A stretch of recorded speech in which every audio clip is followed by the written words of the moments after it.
Blood doesn't wash off marble as easily as you'd think. That's what Elena learned the night Lucien killed for her, the night she stopped being a victim and became something else entirely. This is a story about a woman who ran from one monster, only to find salvation in the arms of another. A story where protection comes wrapped in violence and love looks nothing like safety. Stay until the end to see how far she'll fall or rise. And drop a comment with your city so I can see how far this story travels. Now, let's begin.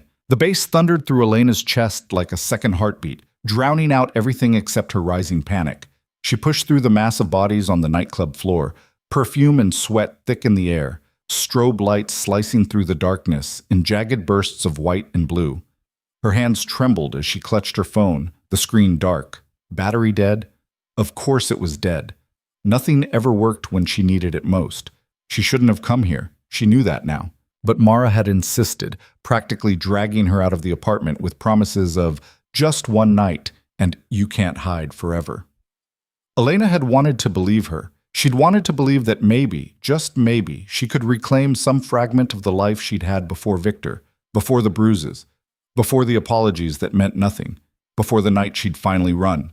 She spotted Mara near the bar, laughing with a group of people Elena didn't recognize. Relief flooded through her, and she started toward her friend, weaving between dancers who moved like they didn't have a care in the world. What must that feel like? To move through space without constantly checking over your shoulder, without your stomach clenching every time a man's voice rose above the music? Elena was 3 steps from the bar when she saw him. Victor. The world tilted.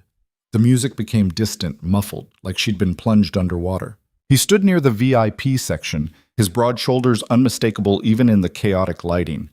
He was scanning the crowd with that methodical patience she knew too well, the same way he used to search for her phone, her emails, her secrets. Their eyes met across the dance floor. His face split into a smile that made her blood run cold. Elena turned and ran. Not toward Mara. She couldn't risk leading him to her friend. Not toward the main exit. Too obvious, too crowded, and Victor would catch her before she made it to the street.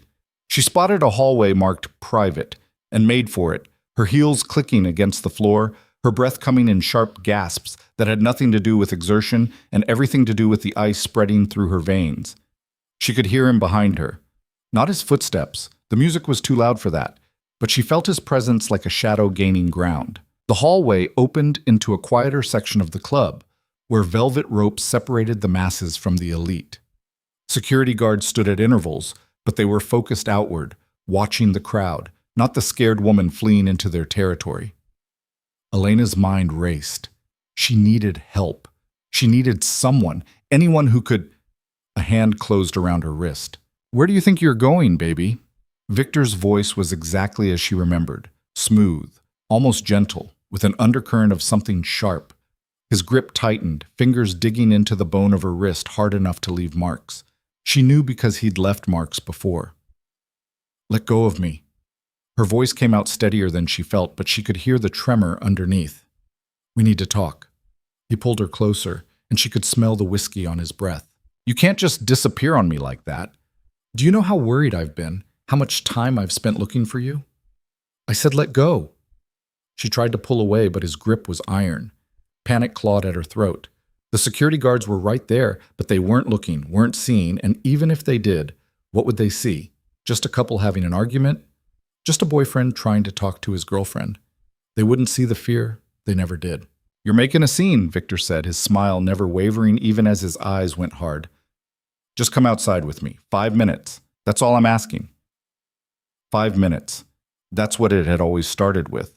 5 minutes to talk. 5 minutes that became an hour, became a night, became a week of walking on eggshells and apologizing for things that weren't her fault. Elena opened her mouth to scream. She didn't care about making a scene, didn't care who saw, but the sound died in her throat as her gaze landed on a man standing near one of the private booths. He was watching them. Not with the casual curiosity of other club-goers, but with a focused intensity that cut through the chaos like a blade. He stood perfectly still in the shifting light, tall and lean, dressed in a black suit that looked expensive even in the strobing darkness. Dark hair swept back from a face that could have been carved from stone.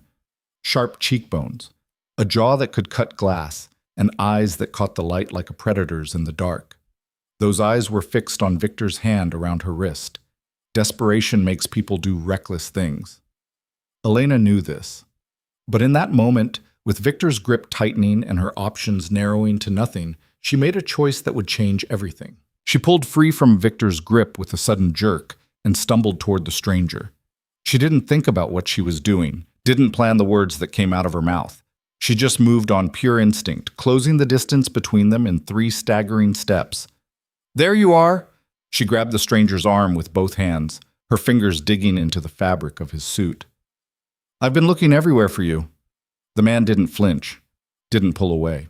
His gaze dropped to her face, and up close, Elena could see that his eyes were a pale gray, almost silver in the club's lighting. They were beautiful and terrifying in equal measure, the eyes of someone who'd seen things that most people only had nightmares about. For one endless moment, he simply looked at her. Elena's heart hammered against her ribs. This was insane. He could push her away, could laugh at her obvious desperation, could— "Apologies," he said, his voice low and smooth, with an accent she couldn't quite place. Something European, refined. "I lost track of time." His hand came to rest on her lower back, possessive and protective at once. The gesture was so natural, so convincing, that Elena almost believed it herself. Victor appeared at her shoulder, his face flushed with anger barely contained beneath a veneer of civility. "Elena, we're not done talking." "I think you are." The stranger's voice didn't rise, didn't sharpen. He didn't need to. There was something in the quiet certainty of those 4 words that made the air between them crackle with tension. Victor's jaw clenched. He was taller than the stranger by an inch or 2, broader through the shoulders, with the build of someone who spent hours at the gym. But he hesitated. Elena saw it, that flicker of uncertainty in his eyes as he sized up the man beside her. "This is between me and my girlfriend," Victor said, puffing up like he always did when he felt threatened. "So why don't you mind your own business?" "Your girlfriend." The stranger's tone suggested he found the statement amusing. His hand remained steady on Elena's back, grounding her, keeping her close. "Is that what she is?" "That's what she's always been." Victor took a step forward, fists clenching at his sides. "Elena, stop playing games. Tell him." Elena's mouth went dry. She could feel Victor's anger radiating off him in waves, could see the warning in his eyes that promised consequences for this humiliation. But she could also feel the stranger's presence beside her, solid, unmovable, dangerous in a way that had nothing to do with rage and everything to do with control. "I'm not his girlfriend," she heard herself say. "Not anymore." Victor's face darkened. "You little—" "Careful." The stranger's voice cut through Victor's rising fury like a knife through silk. Still quiet, still controlled. But there was something underneath it now, something cold and sharp that made the hairs on Elena's arms stand up. "Choose your next words very carefully." For several heartbeats, the 3 of them stood frozen in a tableau of tension. The music pounded around them. People laughed and danced, completely oblivious to the confrontation unfolding in their midst. Elena could feel her pulse in her throat, could taste fear on her tongue, but it wasn't fear of the stranger beside her. It was fear that he would walk away, that he would leave her to face Victor alone. Victor must have seen something in the stranger's eyes, some promise of violence that transcended the civilized setting, because he took a step back. Just one. But it was enough. "This isn't over," he said, pointing at Elena. "You think you can just run away? Think you can hide? I'll find you. I always find you." The stranger's expression didn't change. "No," he said simply. "You won't." He moved then, and Elena barely saw it happen. One moment he was standing beside her, the next he was in Victor's space, moving with a fluid grace that seemed impossible for someone his size. He didn't touch Victor, didn't need to. He simply leaned in close and said something Elena couldn't hear over the music. Whatever it was drained the color from Victor's face. Victor stumbled backward, nearly tripping over his own feet in his haste to put distance between them. For just a second, Elena saw raw fear in his eyes, the same fear he'd put in her eyes countless times. Then he turned and disappeared into the crowd, moving fast, not looking back. Elena's legs went weak. The stranger's hand was at her elbow instantly, steadying her, guiding her toward one of the private booths tucked away from the main floor. She let him, too shaken to resist, too relieved to question.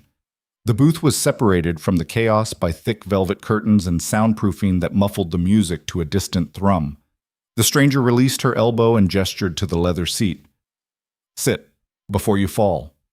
Elena sank onto the cushion, her hands trembling so badly she had to clasp them together in her lap. The stranger remained standing, watching her with those unsettling gray eyes. Now that the immediate danger had passed, reality came crashing back. She'd just grabbed a complete stranger, involved him in her mess, and— "Thank you," she managed, her voice barely above a whisper. "I'm sorry. I didn't mean to. I didn't know what else to do." "Don't apologize." He reached into his jacket and produced a bottle of water. Where had that come from? And handed it to her. "Drink." She took it with shaking hands, twisting off the cap and taking several long swallows. The water was cold and clean, and it helped settle her stomach, though it did nothing for the adrenaline still coursing through her system. "What did you say to him?" she asked. The stranger's lips curved into something that wasn't quite a smile. "The truth." "Which is?" "That if he comes near you again, he'll disappear." He said it so matter-of-factly, like he was discussing the weather rather than making threats of violence. "And I meant it." Elena stared at him, trying to reconcile the calm, controlled man in front of her with the threat he'd just casually delivered. "You don't even know me. Why would you— Do I need to know you to recognize when someone is in danger?" He tilted his head slightly, studying her. "Your ex-boyfriend. How long were you with him?" 2 years. The answer came automatically, even though part of her knew she should be more cautious about sharing personal information with a stranger. But he just saved her from Victor, had made her feel safe for the first time in months, and there was something about him that made her want to trust him. Something dangerous about that instinct. "And how long has he been looking for you?" 3 months. She took another sip of water, buying time to steady herself. "I left in January, changed my number, moved apartments, stayed with different friends.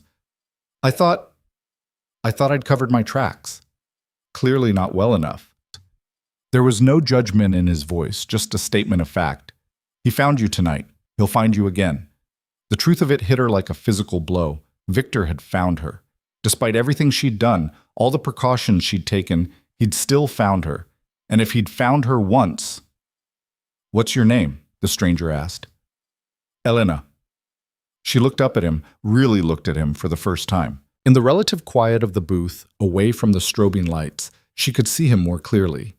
He was probably in his early 30s, with the kind of face that was difficult to read, handsome in a severe way, with none of the softness that might have made him approachable. Everything about him spoke of control, from his perfectly tailored suit to the way he held himself with absolute certainty. "Elena," he repeated, like he was testing the name. "I'm Lucienne." "Thank you, Lucienne." She set the water bottle down carefully. "For what you did. For helping me." "I didn't do anything." He moved to sit across from her, his movements economical and precise. "Not yet." "What do you mean?" "I mean that what happened out there was a temporary solution at best." His gray eyes held hers. "Your ex-boyfriend is angry and humiliated. That makes him more dangerous, not less. He'll come back. Maybe not tonight, but soon." Elena's stomach dropped. She knew he was right, knew it with a bone-deep certainty that made her want to curl into herself. "So what am I supposed to do? Keep running?" "That's one option." Lucian leaned back, one arm draped along the back of the seat, perfectly relaxed despite the weight of the conversation. "You could keep running, change your name, leave the city, start over somewhere new, hope that this time he doesn't find you." "And the other option? You let me help you." Something in the way he said it made Elena's pulse quicken. "Help me how?" "By making sure he never bothers you again." Lucian Pomlu's expression didn't change, but there was something in his eyes, something cold and certain, that told Elena he wasn't talking about a restraining order or involving the police. "I don't understand," she said slowly. "You don't know me. Why would you want to help me?" For a long moment, Lucian didn't answer. He simply looked at her, and Elena had the unsettling sensation of being examined, assessed, catalogued. Then he smiled, a real smile this time, though it didn't quite reach his eyes. "Let's just say I don't like bullies," he said, "and I have the resources to do something about them." Resources? Elena's mind raced, trying to piece together the puzzle of the man in front of her. The expensive suit, the private booth, the way Victor had reacted to whatever Lucien had whispered to him. "What do you do, Lucien?" "I solve problems." "That's not an answer. It's the only one I'm giving you tonight." He stood, smooth and fluid, and reached into his jacket again. This time he produced a business card. Simple, black, with a phone number embossed in silver. No name. No company. Just the number. He held it out to her. Elena stared at it, her mind warring with itself. Every rational part of her brain was screaming warnings. She didn't know this man, didn't know what he really wanted, what his help would entail, what price it might come with. Men like him, men who commanded private booths in exclusive clubs, who made threats with such casual certainty, didn't help people out of the goodness of their hearts. But the alternative was running. Again. Always running, always looking over her shoulder, always waiting for the moment when Victor would find her. She took the card. "Think about it," Lucien said. "If you decide you want my help, call that number. If you decide to keep running..." He shrugged. "I hope you run fast enough. And if I call, what then? Then we have a longer conversation about what you're willing to do to be safe." He started to turn away, then paused. "One more thing, Elena." "Yes?" "Don't go home tonight. Stay with a friend. Somewhere your ex-boyfriend doesn't know about." His eyes held hers. "I scared him off, but fear fades. Anger doesn't." Before she could respond, he was gone, slipping through the velvet curtains and disappearing into the chaos of the club as if he'd never been there at all. Elena sat alone in the booth, the bass still pounding through the walls, the card heavy in her hand. She turned it over, examining it in the dim light. Just a phone number. Nothing else. No clues about who Lucien really was, or what he did, or what kind of help he was offering. "Elena!" She looked up to find Mara pushing through the curtains, her face flushed and worried. "There you are. I've been looking everywhere. Are you okay? Someone said they saw you with Victor." "I'm fine." Elena stood on shaking legs, pocketing the card before Mara could see it. "Can I stay at your place tonight?" "Of course." Mara grabbed her hand, squeezing tight. "Come on, let's get out of here." As they made their way through the club, Elena found herself scanning the crowd for Lucien. She spotted him once, standing near the main bar, a drink in hand, surrounded by people who looked like they belonged in his world. Elegant, expensive, dangerous. He was listening to something a woman in a red dress was saying, but his eyes tracked Elena's movement across the room. Their gazes met for just a second.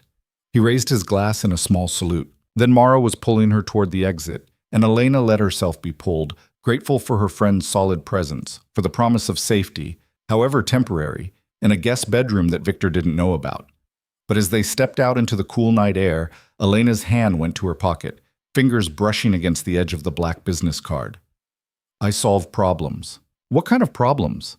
And what would it cost her to let him solve hers? The questions followed her through the taxi ride to Mara's apartment, through the ritual of borrowing clothes and washing her face, and lying in an unfamiliar bed staring at an unfamiliar ceiling. They followed her into restless sleep, where Victor's face morphed into Lucien's gray eyes, where safety and danger blurred into one indistinguishable thing. She woke before dawn, the card still in her pocket, Lucien's words still echoing in her head. Fear fades.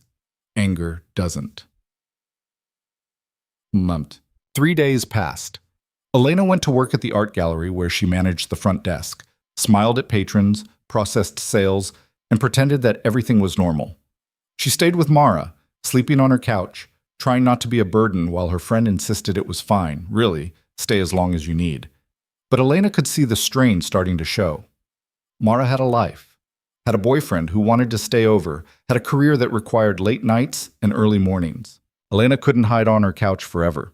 On the 4th day, she returned to her own apartment during daylight hours, when the building was full of people coming and going, when she felt safe enough to grab some clothes and essentials. She was in and out in 15 minutes, constantly looking over her shoulder, jumping at every sound. The apartment was exactly as she'd left it.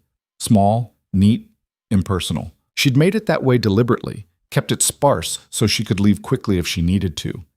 No photos on the walls, no sentimental objects cluttering the surfaces, just the basics, everything chosen for its portability. She'd learned to live like this, to keep her life light enough to carry. Elena was locking the door behind her when she heard footsteps on the stairs. Heavy footsteps. Male footsteps. Her heart stopped. She turned slowly, hand still on the key, ready to run. It wasn't Victor. It was a delivery man, young and tired-looking, carrying a stack of packages for other residents. He barely glanced at her as he passed, absorbed in checking addresses against apartment numbers. Elena forced herself to breathe. This was no way to live. This constant state of alert, this perpetual fear. She couldn't keep doing this. Her phone buzzed in her pocket. A text from the gallery asking if she could cover an evening shift. She replied yes without thinking, grateful for the distraction, for something to do besides wait for Victor to appear. The shift was quiet. Only a handful of people wandered through the gallery's white-walled rooms, admiring paintings they couldn't afford and sculptures they didn't understand. Elena processed 2 small sales and spent the rest of the time behind the desk, scrolling through her phone, trying not to think about the black business card that she'd transferred from her jeans to her purse to her jacket pocket over the past 4 days. She'd looked at it maybe 50 times, had pulled up her phone to dial the number at least a dozen. But she hadn't called, because calling meant accepting help from a stranger who scared Victor badly enough to make him run. It meant stepping into something unknown, something that her instincts told her was dangerous in ways she couldn't begin to predict. The gallery closed at 9. Elena locked up, set the alarm, and stepped out into the evening. The street was busy enough. Couples heading to dinner, groups of friends bar hopping, the usual Thursday night crowd. She felt safe in their midst, anonymous and protected by proximity. She was halfway to the subway when she felt it, that prickling sensation on the back of her neck, the feeling of being watched. Elena stopped, pretending to check her phone while her eyes scanned the crowd. Faces passed in a blur, strangers, all of them, no one familiar, no one paying her any attention. But the feeling didn't go away. She walked faster, her heels clicking against the pavement, her purse clutched tight against her side. The subway entrance was 3 blocks away. She could make it. She could... A figure stepped out of an alley ahead of her. Victor. Elena froze. For one horrible second, they simply looked at each other across the distance. Then Victor smiled, and Elena's blood turned to ice. She ran. Not toward the subway. He'd cut her off before she made it down the stairs. Not back toward the gallery. She'd be trapped there, alone, with no one to hear her scream. She ran toward the busy street, toward the restaurants with their outdoor seating, toward people and light and witnesses. Victor followed. She could hear his footsteps pounding behind her, gaining ground. He was faster than her, always had been, and she was wearing heels, and... Elena burst onto the main street, nearly colliding with a couple leaving a restaurant. They shouted after her, but she didn't stop, didn't slow, just kept running until her lungs burned and her legs screamed, and still Victor's footsteps echoed behind her. She ducked into a hotel lobby, the Meridian, expensive and elegant, with doormen and security and people everywhere. Surely he wouldn't follow her in here. Surely... He followed her in. The lobby was busy with guests checking in and out, with tourists examining brochures, with staff moving efficiently between tasks. Elena pushed through them, earning annoyed looks and muttered complaints, searching desperately for security, for help, for anything. "Elena!" Victor's voice cut through the ambient noise. "Elena, stop! Just talk to me!" Heads turned, people stared, but no one moved to help. They saw a man chasing a woman, saw her obvious fear, and they looked away. Because intervening was complicated. Because it was none of their business. Because people never wanted to get involved. Elena spotted the elevators and made for them, but Victor was too close, too fast. His hand caught her shoulder, spinning her around, slamming her against the wall hard enough to knock the breath from her lungs. 3 months, he said, his face inches from hers, his hand pressed against her collarbone. 3 months you made me look for you. Do you know how crazy you made me, how worried? Let go. Elena's voice came out strangled. She could feel the wall pressing into her back, could smell the whiskey on his breath again, could see the fury and something else, something possessive and terrible, burning in his eyes. Not until you listen. His hand tightened. You're coming home with me, tonight. We're going to talk about this like adults, and you're going to explain why you thought it was okay to just disappear on me. I'm not going anywhere with you. Yes, you are. His other hand came up, grabbing her wrist, squeezing until pain shot up her arm. Because if you don't, I'll make a scene. I'll tell everyone here that you stole from me, that you're mentally unstable, that she said no. Victor's head snapped around. Elena's did too. Lucian stood 10 feet away, hands in his pockets, expression calm. He looked like he'd simply materialized out of thin air, 1 second absent, the next present, as if he'd been waiting for precisely this moment. Elena had never been so glad to see anyone in her life. Victor's hand loosened fractionally on her wrist. You, he said, recognition dawning on his face. What the hell are you doing here? I could ask you the same question. Lucien's voice was conversational, almost pleasant. He didn't move from his position, didn't need to. But I think we both know the answer. This has nothing to do with you. Victor released Elena's wrist but didn't step back, keeping himself between her and Lucien like a barrier. This is between me and my girl. Your girl. Lucien's expression didn't change, but something shifted in his eyes, something cold and final. We've been over this. She's not yours. She's never going to be yours again. Who the hell do you think you are? I'm the person who told you what would happen if you came near her again. Lucien took a step forward. Just one. But it was enough to make Victor's bravado crack. Did you think I was bluffing? The lobby had gone quiet. Elena could feel people watching, could sense the shift in atmosphere as the confrontation escalated. Victor must have felt it too because his face flushed with anger and embarrassment. You can't threaten me, he said, but his voice wavered. I'll call the cops. Please do. Lucien's smile was razor sharp. I'm sure they'd be very interested to hear about the restraining order Elena is going to file, about the assault that just happened in front of all these witnesses. He gestured to the lobby full of people. Would anyone like to give a statement about what they just saw? A few people nodded. One woman raised her phone. I got it on video. Victor's face went white, then red. You bitch, he snarled at Elena. You set me up! He didn't get to finish the sentence. Lucien moved, faster than Elena would have thought possible for someone who looked so controlled. 1 second he was standing at a distance, the next his hand was wrapped around Victor's throat, slamming him back against the wall beside Elena with enough force to rattle the decorative mirror hanging there. Listen very carefully, Lucien said, his voice deadly quiet. You have 2 choices. You can leave now, walk out that door, and never speak to Elena again. Or you can stay here and find out exactly what I'm capable of. His fingers tightened fractionally. Choose. Victor's eyes bulged. He clawed at Lucien's hand, but it was like trying to move iron. Can't breathe. I don't care. Lucien's expression was utterly calm, utterly cold. Choose. For several horrible seconds, Elena thought Lucien might actually kill him right there in the hotel lobby. Then he released his grip and stepped back, allowing Victor to collapse against the wall, gasping and coughing. Smart choice, Lucien said. Victor stumbled toward the exit, one hand pressed to his throat, shooting murderous looks back at both of them. But he went. The automatic doors slid open, and he disappeared into the night. The lobby remained silent. Then, slowly people began to move again, to talk again, to pretend they hadn't just witnessed what they'd witnessed. Lucien turned to Elena. Are you hurt? She shook her head, not trusting her voice. Come on. He offered his hand. Let's get you somewhere safe. Elena looked at his hand. Long fingers, no rings, steady as stone. She looked at his face, those gray eyes that had watched Victor with such clinical detachment while choking him. She looked at the lobby full of strangers who had watched her be assaulted and done nothing until this dangerous man had intervened. She took his hand. Lucien led her through the lobby, past the staring guests and nervous staff, out a side door that opened onto a quieter street. A black car waited at the curb, sleek, expensive, with tinted windows and a driver who got out to open the back door without being asked. Where are we going? Elena asked. Somewhere he can't follow. Lucien gestured to the car. Trust me.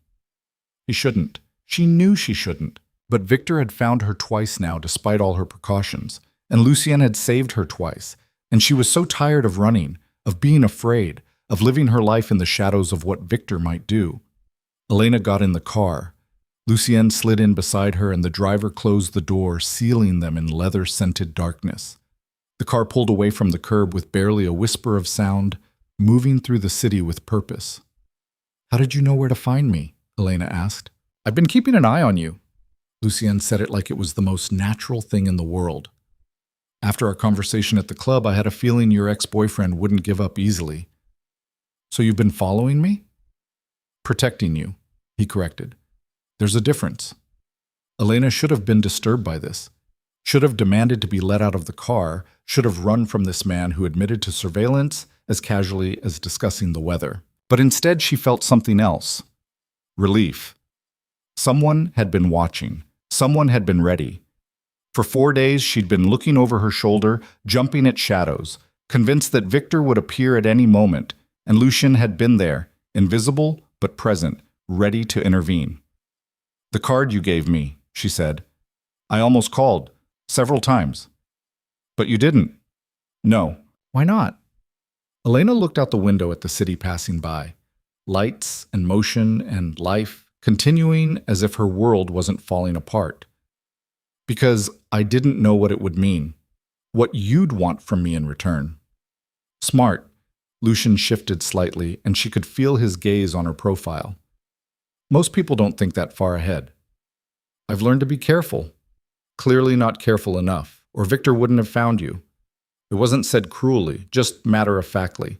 "You need better than careful, Elena. You need final." She turned to face him. In the dim light of the car's interior, his features were all sharp angles and shadows. "What does that mean, final?" "It means I can make this problem go away permanently." His expression didn't change. "If that's what you want." Elena's mouth went dry. "You're talking about—" "I'm talking about whatever it takes to ensure your safety." Lucien held her gaze. "That could mean many things. Legal things, or less legal things. The question is, how far are you willing to let me go?" The car turned onto a quieter street, slowing as it approached a building Elena didn't recognize. Modern, glass and steel, with a doorman who nodded at their car as if he'd been expecting it. "Where are we?" she asked. "My building. I have a guest suite you can use tonight." Lucien opened his door as the car came to a stop. "In the morning, we'll discuss your options. All of them. And you can decide what you want to do." Elena followed him out of the car, into the building, past the doorman who greeted Lucien by name, into an elevator that required a key card to access certain floors. Lucien inserted his card and pressed the button for the penthouse. "Options," Elena repeated as the elevator climbed. "What options?" "You can keep running. I can help make you harder to find. New identity, new city, new life. Clean break." The elevator doors opened onto a private foyer. Lucien led her into an apartment that was all clean lines and expensive taste. "Or you can stay here under my protection and let me deal with Victor my way." "And what is your way?" Lucien walked to a bar cart and poured 2 glasses of amber liquid. He handed one to Elena. "Comprehensive." She took the glass but didn't drink. "I need you to be more specific than that." "No, you don't." He took a sip of his drink, watching her over the rim. "What you need is to decide how much you trust me. Because once you make that decision, once you commit to letting me help you, there's no going back. You'll be stepping into my world, Elena, and my world doesn't operate by the same rules you're used to." "What world is that?" "One where problems get solved permanently, where people who hurt those under my protection learn what consequences really mean." He set his glass down. "I told you at the club, I solve problems. That's not a metaphor. It's what I do." Elena's hands trembled around her glass. "You're talking about organized crime, about being a—" "I'm talking about power," Lucien interrupted, "about having the resources and will to protect what's mine. If you accept my help, if you come under my protection, you become mine. Do you understand that? I'm not property." "No, you're not." His expression softened fractionally. "But you would be my responsibility, and I take my responsibilities very seriously." Elena looked around the apartment, at the floor-to-ceiling windows overlooking the city, at the art on the walls, at the evidence of wealth and taste and power. This was his world, A world where men like Victor could be made to disappear with a word. A world where protection came at a price she couldn't begin to calculate. "I need to think," she said. "Of course." Lucien moved toward a hallway. "The guest suite is this way. Everything you need should be there. We'll talk in the morning." He showed her to a room that was larger than her entire apartment. Bedroom, bathroom, sitting area, all decorated in the same sleek modern style as the rest of the penthouse.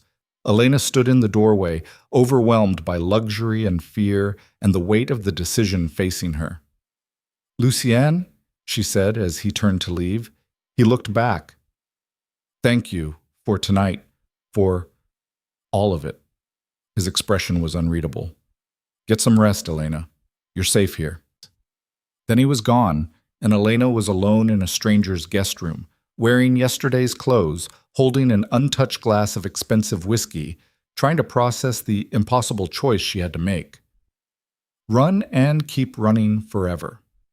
Or trust the dangerous man who'd twice saved her life and surrender to whatever protection in his world would mean. She set the glass down and moved to the window.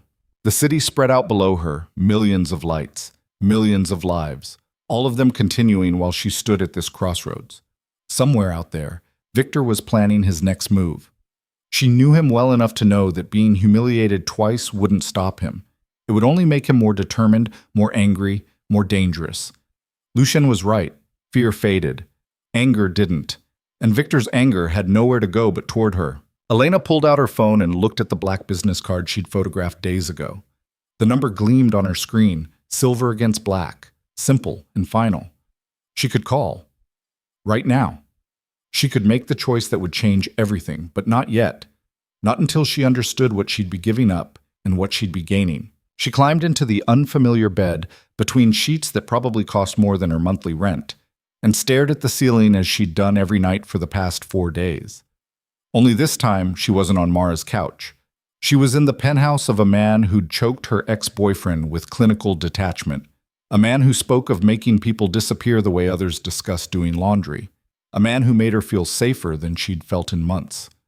That should terrify her, the fact that it didn't terrify her more than anything else. Elena woke to sunlight streaming through floor-to-ceiling windows and the disorienting sensation of not knowing where she was. For a moment, she lay still, her mind cataloging details. The expensive sheets, the unfamiliar ceiling, the faint scent of coffee drifting from somewhere beyond the closed door. Then memory crashed back. Victor. The hotel lobby. Lucien's hand around Victor's throat. "You become mine." She sat up slowly, her body protesting after a night of restless sleep punctuated by dreams she couldn't quite remember. The clock on the nightstand read 9:30. She'd slept later than usual, exhaustion finally overwhelming anxiety. A soft knock at the door made her tense. "Miss Elena?" A woman's voice, professional and polite. "Mr. Lucien asked me to bring you some things. May I come in?" Elena pulled the sheets up to her chest. "Yes." The door opened to reveal a woman in her 50s, dressed in elegant gray slacks and a crisp white blouse. She carried what looked like shopping bags from expensive boutiques, her expression pleasantly neutral. "Good morning. I'm Margaret, Mr. Lucien's housekeeper." She set the bags on the chair by the window. "He thought you might need fresh clothes. There's a selection here, different sizes, different styles. Whatever doesn't fit, we can exchange." Elena stared at the bags. "That's very thoughtful." "Mr. Lucien is thorough." Margaret moved to the windows, adjusting the curtains to filter the harsh morning light. "Breakfast is ready when you are. The dining room is down the hall to the left. Mr. Lucien is waiting." "He's here?" Elena had somehow assumed he'd already left for whatever mysterious business occupied dangerous men in expensive suits. "He works from home on Fridays." Margaret headed for the door, pausing at the threshold. "Take your time. There's no rush." When she was gone, Elena slid out of bed and approached the shopping bags with the wariness of someone expecting a trap. Inside, she found tasteful clothing, designer labels she recognized from window shopping, nothing overly flashy or revealing, simple dresses, tailored pants, soft sweaters, all in her size, which meant Lucien had somehow known her measurements. The thought should have disturbed her more than it did. She selected a pair of black pants and a cream-colored blouse. then spent 20 minutes in the bathroom marveling at fixtures that probably cost more than her car. The shower had 6 different settings and water pressure that could strip paint. She used expensive shampoo that smelled like bergamot and felt like silk.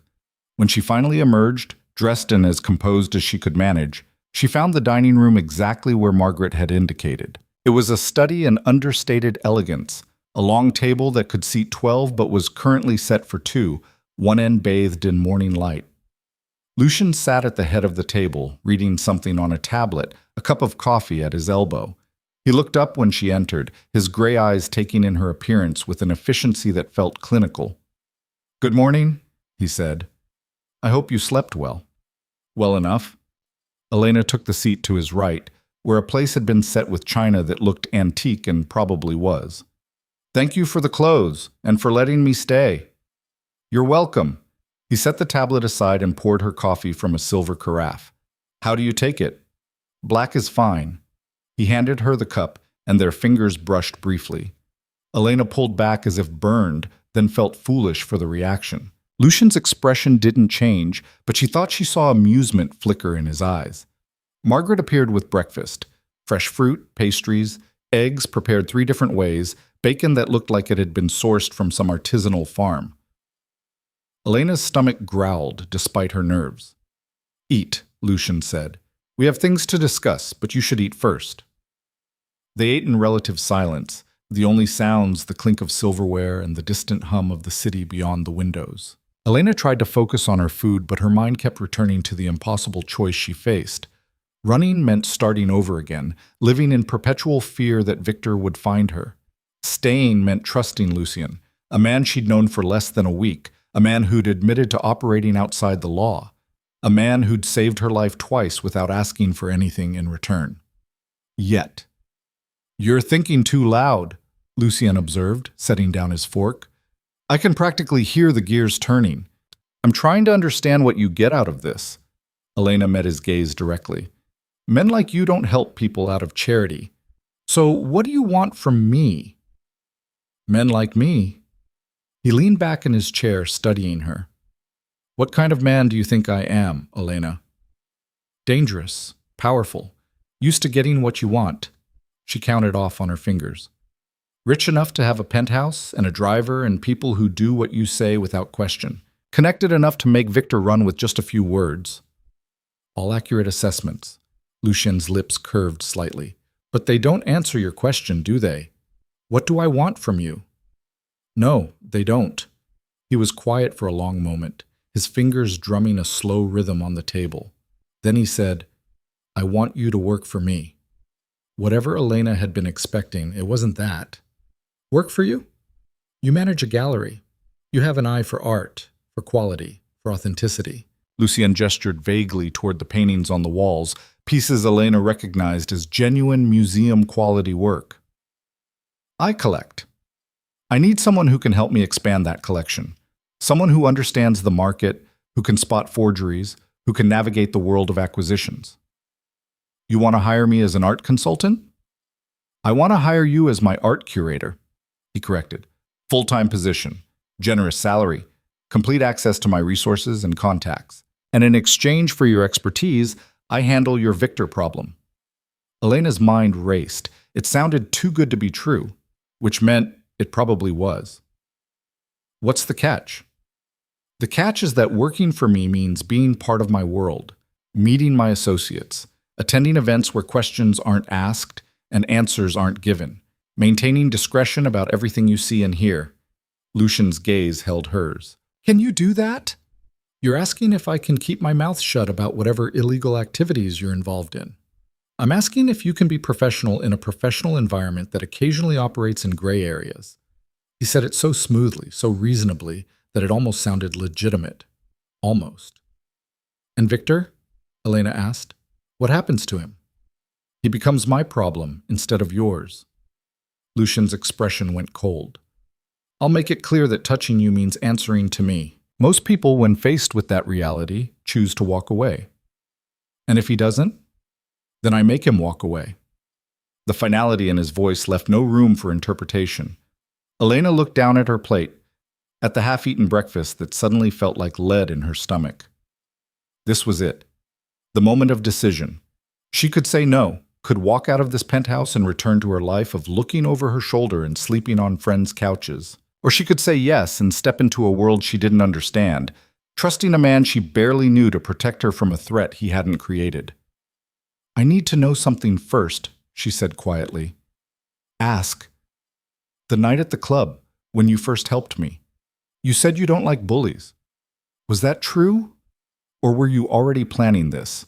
The job offer, the protection, all of it?" Lucien considered the question with the same careful attention he seemed to give everything. "Both," he said finally.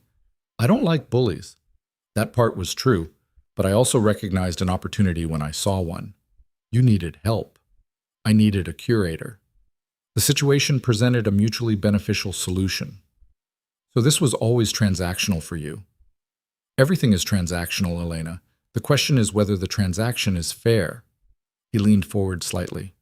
"I'm offering you safety, employment, and the freedom to stop running. In exchange, I get your expertise and your discretion. That seems equitable to me. And if I say no, then Margaret will pack the clothes you like, my driver will take you wherever you want to go, and we'll part as friendly strangers." Lucien's expression didn't change. "But Victor will still be out there, and next time I might not be around to intervene." The unspoken threat hung in the air between them. Not a threat from Lucien. He'd been nothing but straightforward about what he was offering. But a reminder of the threat that Victor represented, the danger that wouldn't disappear just because Elena wanted it to. "How long do I have to decide?" she asked. "Take the weekend. Think it over. Talk to your friends if you need to. Though I'd appreciate if you kept the details vague." He pulled a phone from his pocket. Not a business phone, something sleeker and more expensive, and slid it across the table. "My personal number is already programmed in. Call me Monday with your answer." Elena picked up the phone, turning it over in her hands. It was new, top of the line, worth more than she made in a month at the gallery. "This is too much. Consider it a loan. If you decline my offer, you can return it." Lucy's chin stood, smooth and controlled as ever. "My driver will take you wherever you need to go. If you'd like to stay here while you think, you're welcome to use the guest suite." "No." Elena stood too, suddenly desperate to get out of this beautiful cage, to breathe air that didn't smell like money and danger. "I should go. Thank you for breakfast, and for everything." "Of course." He walked her to the elevator, his movements unhurried. "One more thing, Elena." She looked up at him, struck again by how his presence seemed to fill the space around him. "Yes?" "Whatever you decide, be careful this weekend. Victor's been humiliated twice now. That makes him unpredictable." Lucien's expression was serious. "If you need anything, if he shows up, if you feel unsafe, call me. Immediately. Don't hesitate." "I will." The elevator arrived with a soft chime. Elena stepped inside, turning to face Lucien as the doors began to close. He stood in the doorway of his penthouse, hands in his pockets, watching her with those unsettling gray eyes. "Monday," he said. Then the doors closed, and Elena was descending through the building, her reflection staring back at her from the polished elevator walls. She looked different somehow, wearing expensive clothes, holding an expensive phone, the weight of an impossible decision pressing down on her shoulders. The driver was waiting when she emerged into the lobby, as if he'd known exactly when she'd be ready. He opened the door of the black car without a word, and Elena gave him Mara's address, then settled into the leather seats for the ride across the city. Her phone buzzed. Her real phone, not the sleek one Lucien had given her. A text from Mara asking if she was okay, if she needed anything. Elena typed out a quick response saying she'd be there soon. They needed to talk. The weekend passed in a blur of anxiety and indecision. Mara listened to a carefully edited version of events. Elena left out the part about Lucien's world operating in gray areas and focused on the job offer, the protection, the chance to finally stop running. Her friend's reaction was mixed. "I don't know, Elle," Mara said, curled up on her couch with a cup of tea. "This guy sounds intense. Are you sure you can trust him?" "I'm not sure about anything." Elena stared at the two phones on the coffee table, hers and Lucien's side by side, like a visual representation of her two options. "But I can't keep living like this. looking over my shoulder, jumping at shadows. Victor's not going to stop, Mar. We both know that. So what? You're just going to let some mysterious stranger handle it? He's offering me a job, not asking me to join the mob. Is there a difference? Mara asked pointedly. Because from what you've told me, this Lucian guy operates outside normal channels. That's code for illegal, Elena. I know. Elena rubbed her temples, feeling a headache building behind her eyes. But what's the alternative? Run again? Change my name? Live in constant fear? Maybe you should go to the police. Get a restraining order. I had a restraining order. Elena's voice came out sharper than she intended.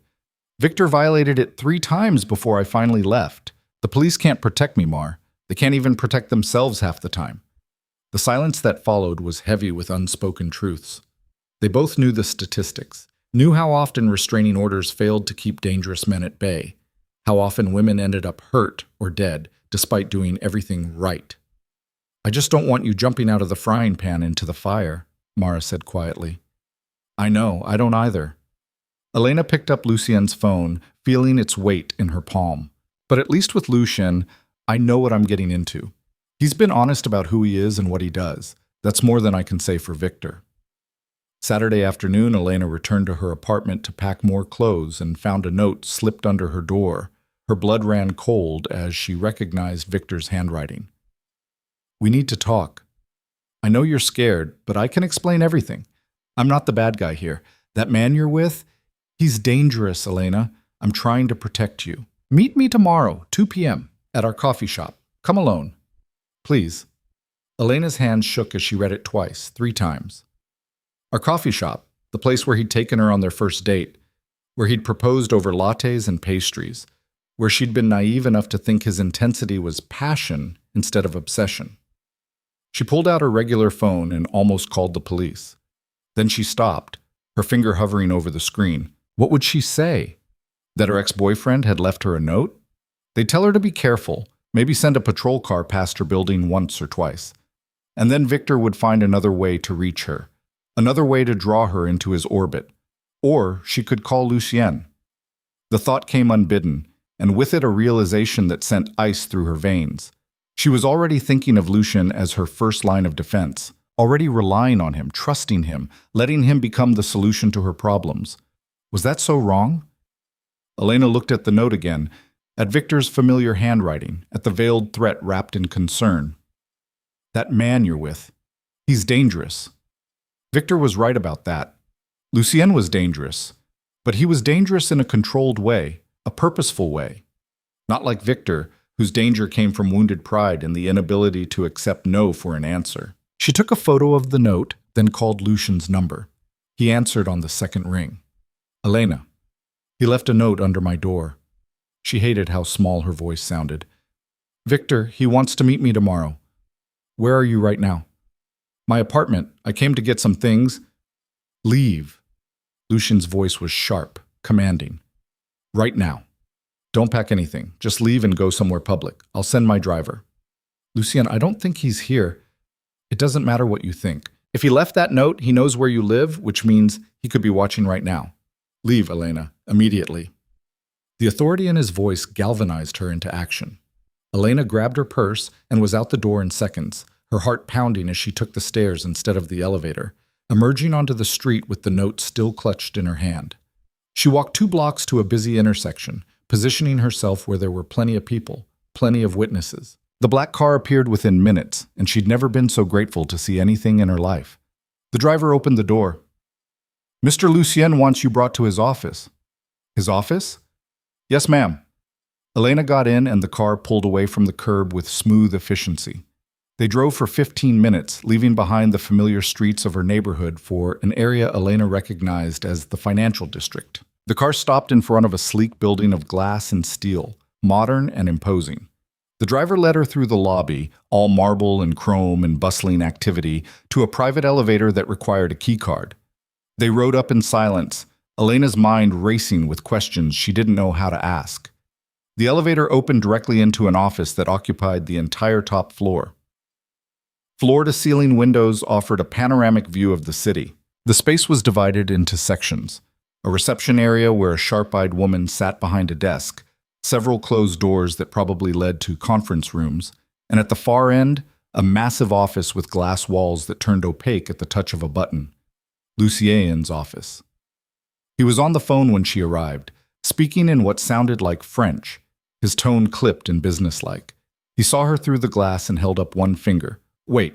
Elena nodded and stood awkwardly in the reception area, trying not to stare at the obvious trappings of wealth and power surrounding her. The woman at the desk looked up from her computer. Would you like something to drink while you wait? Coffee? Water? Water would be great, thank you. She returned with a bottle of imported water. Of course it was imported. Just as Lucien finished his call, he appeared in the doorway of his office, gesturing for Elena to enter. The glass walls turned opaque as soon as she crossed the threshold, giving them privacy. Show me the note, he said without preamble. Elena handed him her phone with the photo pulled up. Lucien studied it for a long moment, his expression unreadable. Then he forwarded the image to himself and handed the phone back. He's escalating, Lucien said, moving to his desk. The public confrontations weren't working, so now he's trying a softer approach, making himself the victim, making me the threat. Are you? Elena asked quietly. A threat, I mean. To him? Absolutely. Lucien's smile was cold. To you? That depends on whether you trust me. I'm here, aren't I? Yes, you are. He studied her for a moment, then seemed to come to a decision. Sit down, Elena. There's something I need to explain. She took one of the leather chairs facing his desk, her hands clasped tight in her lap. Lucien remained standing, moving to the windows that overlooked the city. I told you I solve problems, he began. What I didn't tell you is what kind of problems or who pays me to solve them. I run a private security firm, legitimate, licensed, fully legal. We provide protection services for high net worth individuals, corporate security consulting, risk assessment. That's the public face of my business. He turned to face her, and his expression was serious.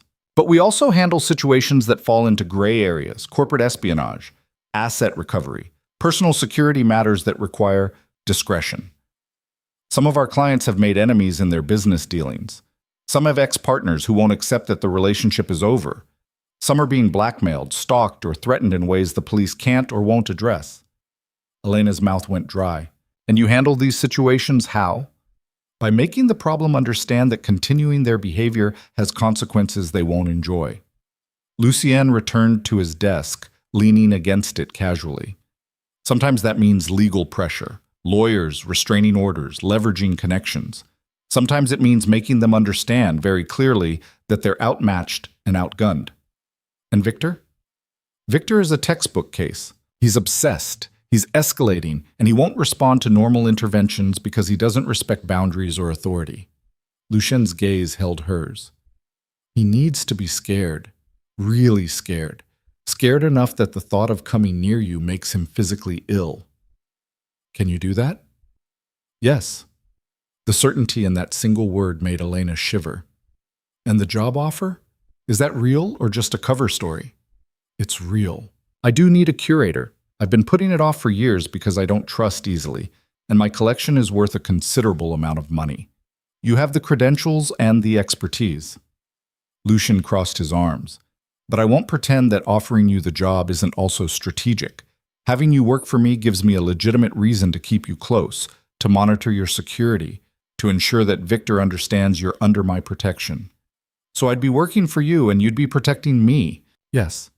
What happens if I take the job and then decide I want to leave? Then you leave. I'm not in the business of keeping people prisoner, Elena. If you want out, you're out. Though I'd appreciate reasonable notice so I can find a replacement. His expression softened slightly. But the protection part, that doesn't end just because you quit. Once you're under my protection, you stay under my protection until the threat is neutralized. Elena processed this, trying to sort through the implications. You're saying even if I don't take the job, you'll still handle Victor? I'm saying that I've already started handling Victor. The question is whether you want to formalize our arrangement or keep it informal. Lucien pushed off from the desk and moved closer to her, stopping just outside her personal space. I know this is a lot to take in, I know I'm asking you to trust a stranger with your safety and potentially your future, but I need you to understand something." He crouched down so they were at eye level, and Elena found herself trapped in that gray gaze. "I don't fail," he said quietly. "When I take on a problem, I solve it. When I commit to protecting someone, they stay protected. Victor has hurt you for the last time. Whether you work for me or not, whether you trust me or not, I'm going to make sure he never comes near you again. The only question is whether you want to be part of that process or whether you want to sit on the sidelines and let me handle it." "Why?" Elena's voice came out as barely more than a whisper. "Why do you care what happens to me?" Lucian was quiet for a long moment. Then he said, "Because when I saw him grab you in that club, when I saw the fear in your eyes, I recognized it. I've seen that fear before in people I couldn't help, and I made a decision a long time ago that when I could help, I would. That's not the whole truth." "No," he admitted. "It's not. The whole truth is that I see potential in you. Intelligence, strength, resilience. You survived 2 years with a man who tried to break you, and you got out. That takes courage, and I respect courage." He stood, offering her his hand. "Take the weekend like we agreed. Think about everything I've told you, and Monday, call me with your decision." Elena took his hand and let him pull her to her feet. They stood close enough that she could smell his cologne, something expensive and subtle, cedar and spice. Close enough that she could see the faint scar above his left eyebrow, the only imperfection in an otherwise flawless face. "What if I say yes?" she asked. "What happens then?" "Then you start Monday morning. I'll have my legal team draw up employment contracts. You'll get a company phone, access to my accounts for purchases, and a security briefing from my head of operations. Within 48 hours, Victor will receive a very clear message about what happens if he continues to pursue you. And if he doesn't listen?" Lucien's expression went cold. "Then the message gets delivered in a language he can't ignore." Elena should have been terrified. Should have run from this man who spoke so casually about threats and consequences and solving problems in ways the police couldn't. But instead, she felt something else. Safe. For the first time in months, maybe years, she felt safe. "I'll call you Monday," she said. "I'll be waiting." Lucian walked her to the elevator, his hand light on her lower back. "My driver will take you anywhere you want to go. And Elena?" "Yes?" "Don't go to that coffee shop tomorrow. Don't meet with Victor alone. If he contacts you again, forward everything to me immediately." "I will." The elevator doors opened and Elena stepped inside. As they closed, she saw Lucien already on his phone, already in motion, already handling things with the efficient competence that seemed to define everything he did. The driver took her back to Mara's apartment, where her friend was waiting with Thai food and wine and 1,000 questions Elena didn't know how to answer. She gave Mara the edited version. Lucien ran a security firm. The job was real. He was going to help with Victor. "I don't like this," Mara said, refilling their wine glasses. "This whole thing feels like you're trading one dangerous man for another." "Maybe," Elena admitted, "but at least this dangerous man is on my side." Sunday morning, Elena woke to a text from an unknown number. She opened it and felt her blood turn to ice. It was a photo of her taken yesterday, walking into Lucian's office building. The message below it read, "See? I told you he was dangerous. He's using you, Elena. I'm trying to save you. Meet me today, please." Her hands shook as she forwarded the message to Lucian. His response came within seconds. "Don't leave the apartment. I'm handling this." Elena showed the message to Mara, whose face went pale. "He's following you. Oh my God, Elena, he's stalking you." "I know." Elena's voice was surprisingly steady despite the fear coursing through her. "But it's going to be okay. Lucien's handling it." "How?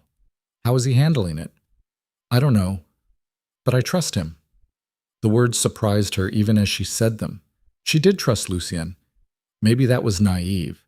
Maybe she was making a terrible mistake, but she'd trusted Victor once, and that trust had been rewarded with bruises and fear and 2 years of walking on eggshells. At least with Lucien, she knew what she was getting into.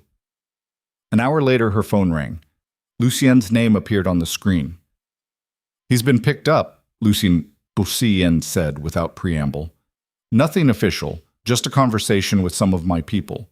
He's being made to understand that following you, photographing you, and contacting you constitutes harassment. Will it work? For a while. But Elena, his voice took on a harder edge. I need you to make your decision now, not Monday. Now. Because Victor's behavior is escalating faster than I anticipated, and I need to know how far I can go to protect you. Elena looked at Mara, who was watching her with worried eyes. She thought about the note under her door, the photo on her phone, the constant fear that had become her normal. She thought about running again, starting over again, always looking over her shoulder again. And then she thought about Lucien's words, I don't fail. Yes, she said. My answer is yes. I'll take the job. The silence on the other end lasted only a second. Good. Stay where you are for the rest of the day. Tomorrow morning, my driver will pick you up at 8. Bring whatever you need for a week. You'll be staying at my penthouse until your security situation is resolved. Lucien, I can't just move in with you. You're not moving in. You're accepting protective custody as part of your employment benefits. His tone left no room for argument. Victor knows where you live, where you work, and where your friends live. He doesn't know about my building, and he won't find out. 8 a.m., Elena. Don't be late. He hung up before she could protest further. Mara stared at her. Did you just agree to move in with him? I agreed to let him protect me, Elena corrected, though the distinction felt flimsy even to her own ears. Just until Victor backs off. And if he doesn't back off? Elena thought about the cold certainty in Lucien's voice, about the way Victor had run from him twice, about the promise implicit in everything Lucien did. Then Lucien will make him, she said quietly. And in her bones, beneath the fear and uncertainty and second-guessing, Elena knew it was true. Whatever else Lucien was, dangerous, powerful, operating in shadows, he kept his promises. She just hoped she understood what promise she'd actually accepted. The black car arrived at precisely 8 a.m., as promised. Elena had been awake since 6, alternating between packing and pacing, her suitcase a tangible reminder of how quickly her life had shifted. Mara had hugged her tight at the door, whispering warnings and making Elena promise to check in daily. Now, sitting in the back seat as the city scrolled past, Elena felt the weight of her decisions settle over her like a physical thing. She'd accepted Lucien's offer. She was moving into his penthouse. She was stepping fully into his world, and there was no pretending this was just about a job anymore. The driver, she'd learned his name was James, navigated through morning traffic with practiced efficiency. They didn't go to Lucien's building. Instead, they pulled up to his office, where Margaret waited in the lobby with a security badge and a tablet. Good morning, Miss Elena. Margaret's smile was professional and warm. Mister, Lucien is in meetings until noon, but he asked me to get you settled. Your office is ready. My office? Of course. You'll need workspace for cataloging the collection and managing acquisitions. Margaret led her to the elevator, using a different keycard than the one that accessed Lucien's private floor. They went up 3 levels to a floor that was quieter, more refined. This is the executive level. Mr. Lucien's senior staff work here. The office Margaret showed her was smaller than Lucien's but still impressive. Windows overlooking the city, a desk that looked hand-carved, shelves waiting to be filled with catalogs and reference materials. There was even a small sitting area with a couch and coffee table. It's beautiful, Elena said, running her hand along the desk's smooth surface. Mr. Lucien had it prepared over the weekend. Margaret set the tablet down on the desk. This contains the digital catalog of his current collection: paintings, sculptures, rare books, antiquities. Your first task is to familiarize yourself with what he already owns and identify gaps or pieces that might benefit from authentication or restoration. Elena picked up the tablet, scrolling through images of artwork that made her breath catch.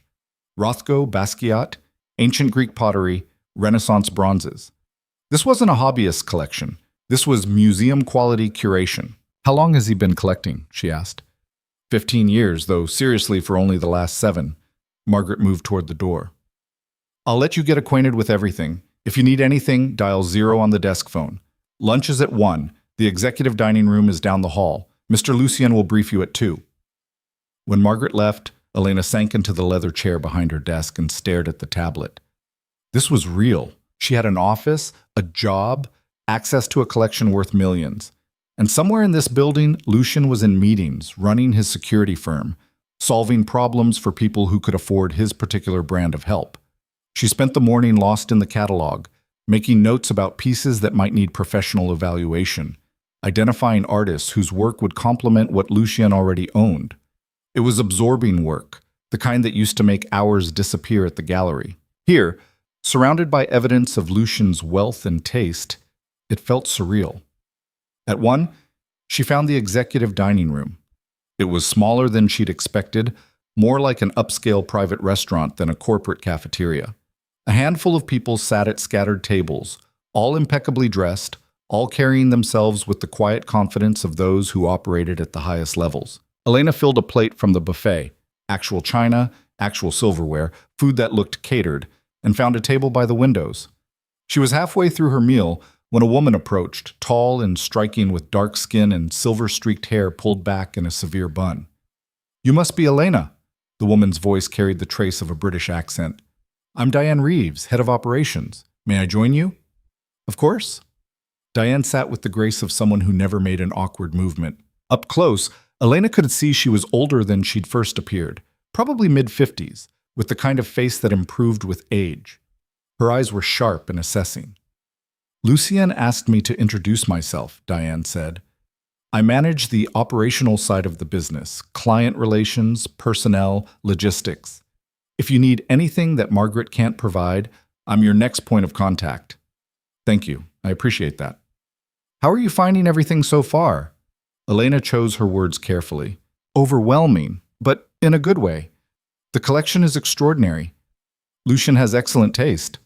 Diane took a sip of water, studying Elena over the rim of her glass. "He also has excellent instincts about people.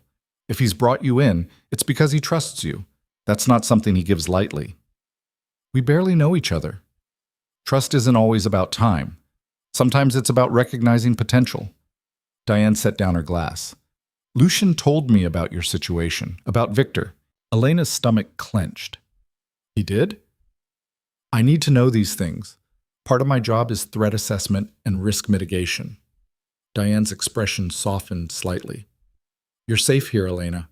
No one gets past security without authorization, and after today, Victor's photo will be flagged in our system. If he comes within 100 yards of this building, we'll know." The matter-of-fact delivery should have been comforting. Instead, it drove home the reality of her situation. She needed this level of security. Victor was enough of a threat that Lucien's head of operations had to be briefed. "What happens now?" Elena asked quietly. "Now, you do your job. You curate Lucien's collection, you attend events when needed, and you let us handle the security concerns." Diane stood, smoothing her skirt. "But Elena, a word of advice. This world, Lucien's world, it operates by different rules than you're used to. Watch, listen, and don't ask questions unless you're certain you want the answers. Some things are better left unknown." She left before Elena could respond, moving through the dining room like a woman who knew exactly where she belonged. Elena pushed her food around her plate, appetite gone. Some things are better left unknown. What did that mean? What exactly was she getting into? At 2 p.m. sharp, Margaret appeared at her office door to escort her to Lucien's. He was standing by the windows when she entered, phone pressed to his ear, speaking rapid-fire French again. He gestured for her to sit, finishing his conversation with what sounded like firm instructions. "Apologies," he said, setting the phone down. "Time zones make scheduling difficult." "It's fine." Elena settled into one of the chairs facing his desk. "I've been going through the catalog. You have an incredible collection." "Thank you. It's been a passion project." Lucien moved to his desk, pulling up something on his computer. "But that's not why I asked you here. We need to discuss security protocols." He turned the monitor so she could see. On the screen was a file with Victor's photo, personal information, and what looked like a comprehensive background check. "As of this morning, Victor has been formally notified that any contact with you, direct or indirect, will be considered harassment and dealt with accordingly." Lucien's tone was businesslike. "He's been shown evidence of his stalking behavior, including the photographs he took of you. He's been made aware that continuing this behavior will have legal consequences." "Legal consequences?" "Among other things," Lucien closed the file. I've also had your apartment building's security upgraded. New cameras, better locks, and a security guard who knows to watch for Victor specifically. You're paid up through the end of your lease, so you don't need to worry about rent. Elena's mind reeled. You paid my rent? Consider it a signing bonus. He said it like it was nothing, like dropping several $1,000s on someone else's rent was perfectly normal. You'll be staying at my penthouse for the next 2 weeks minimum. That gives us time to assess whether Victor respects the boundaries that have been set. And if he doesn't, then we escalate. Lucien's expression was unreadable. But let's hope it doesn't come to that. He stood, moving to a cabinet that opened to reveal a small safe. From it, he withdrew a slim phone, different from the one he'd given her before, and a set of keys. This is your work phone, he said, setting them on the desk between them. Encrypted, monitored by our security team. Use it for all business communications. The keys are for the penthouse, main entrance, private elevator, and your suite. You have full access to the common areas, and Margaret has stocked the kitchen with groceries based on dietary preferences she extrapolated from our meals together. Elena picked up the phone, feeling its weight. You've thought of everything. That's my job. Lucien's gaze held hers. Elena, I need you to understand something. For the next few weeks, possibly longer, your life is going to feel constrained. Security protocols, check-ins, restrictions on where you go and when. It's necessary, but it won't be comfortable. I understand. Do you? He leaned against his desk, arms crossed. Because there's going to come a moment when you feel smothered, when you want to push back against the rules I'm setting, and you need to resist that impulse. These protocols exist for a reason. You think Victor's going to escalate. I know he is. Men like him don't respond well to being told no. He's going to test the boundaries, try to find ways around the barriers we've erected. And if he succeeds, if he gets to you, the consequences will be severe. Lucien's voice dropped. For him. The unspoken threat hung in the air. Elena should have been frightened by the cold certainty in Lucien's eyes, by the implication of violence in his words. Instead, she felt protected, safe. I trust you, she heard herself say.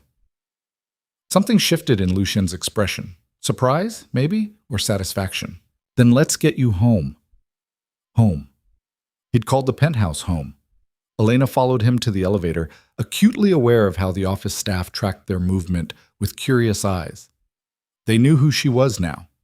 Lucien's new curator, the woman under his protection, the woman living in his penthouse. James drove them through evening traffic, the city transforming into a canvas of lights and motion. Lucien worked on his phone, firing off emails and texts with the focused efficiency she was coming to recognize as his default state. Elena watched the buildings pass and tried to imagine this as her life now. Expensive cars, private elevators, a man who solved problems with methods that existed in gray areas. The penthouse looked different than she remembered, lived in somehow, as if it had been prepared for her arrival. Fresh flowers on the dining table, books on the coffee table that matched her interests, small touches that suggested someone had been paying attention to who she was and what she might need. Your suite is ready, Lucien said, leading her down the hallway. Margaret brought over your things from the car. If you need anything else, let her know. The guest suite had been transformed. Her suitcase sat on the bench at the foot of the bed, but that wasn't what caught her attention. The room had been personalized, art books on the nightstand, a cashmere throw in her favorite color draped over the armchair, even her preferred brand of tea on a tray by the window. How did you... Elena started. I pay attention. Lucien stood in the doorway, hands in his pockets. Get settled. Dinner is at 7 if you're hungry. Otherwise, help yourself to anything in the kitchen. He started to leave, then paused. Elena? Yes? Welcome home. The words shouldn't have affected her the way they did. This wasn't home. This was temporary shelter, a strategic necessity until Victor could be neutralized. But standing in that beautiful room with its thoughtful touches and view of the city, Elena felt something she hadn't felt in years. She felt like she belonged. Dinner was a quiet affair. Lucien had changed into dark slacks and a black sweater, looking more relaxed than she'd seen him. They ate at the dining table. Margaret had left chicken with roasted vegetables and a bottle of wine, and talked about neutral subjects, the art world, museums they'd both visited, books they'd read. It felt almost normal, almost like a date, if dates involved moving into your employer's penthouse to escape a violent ex-boyfriend.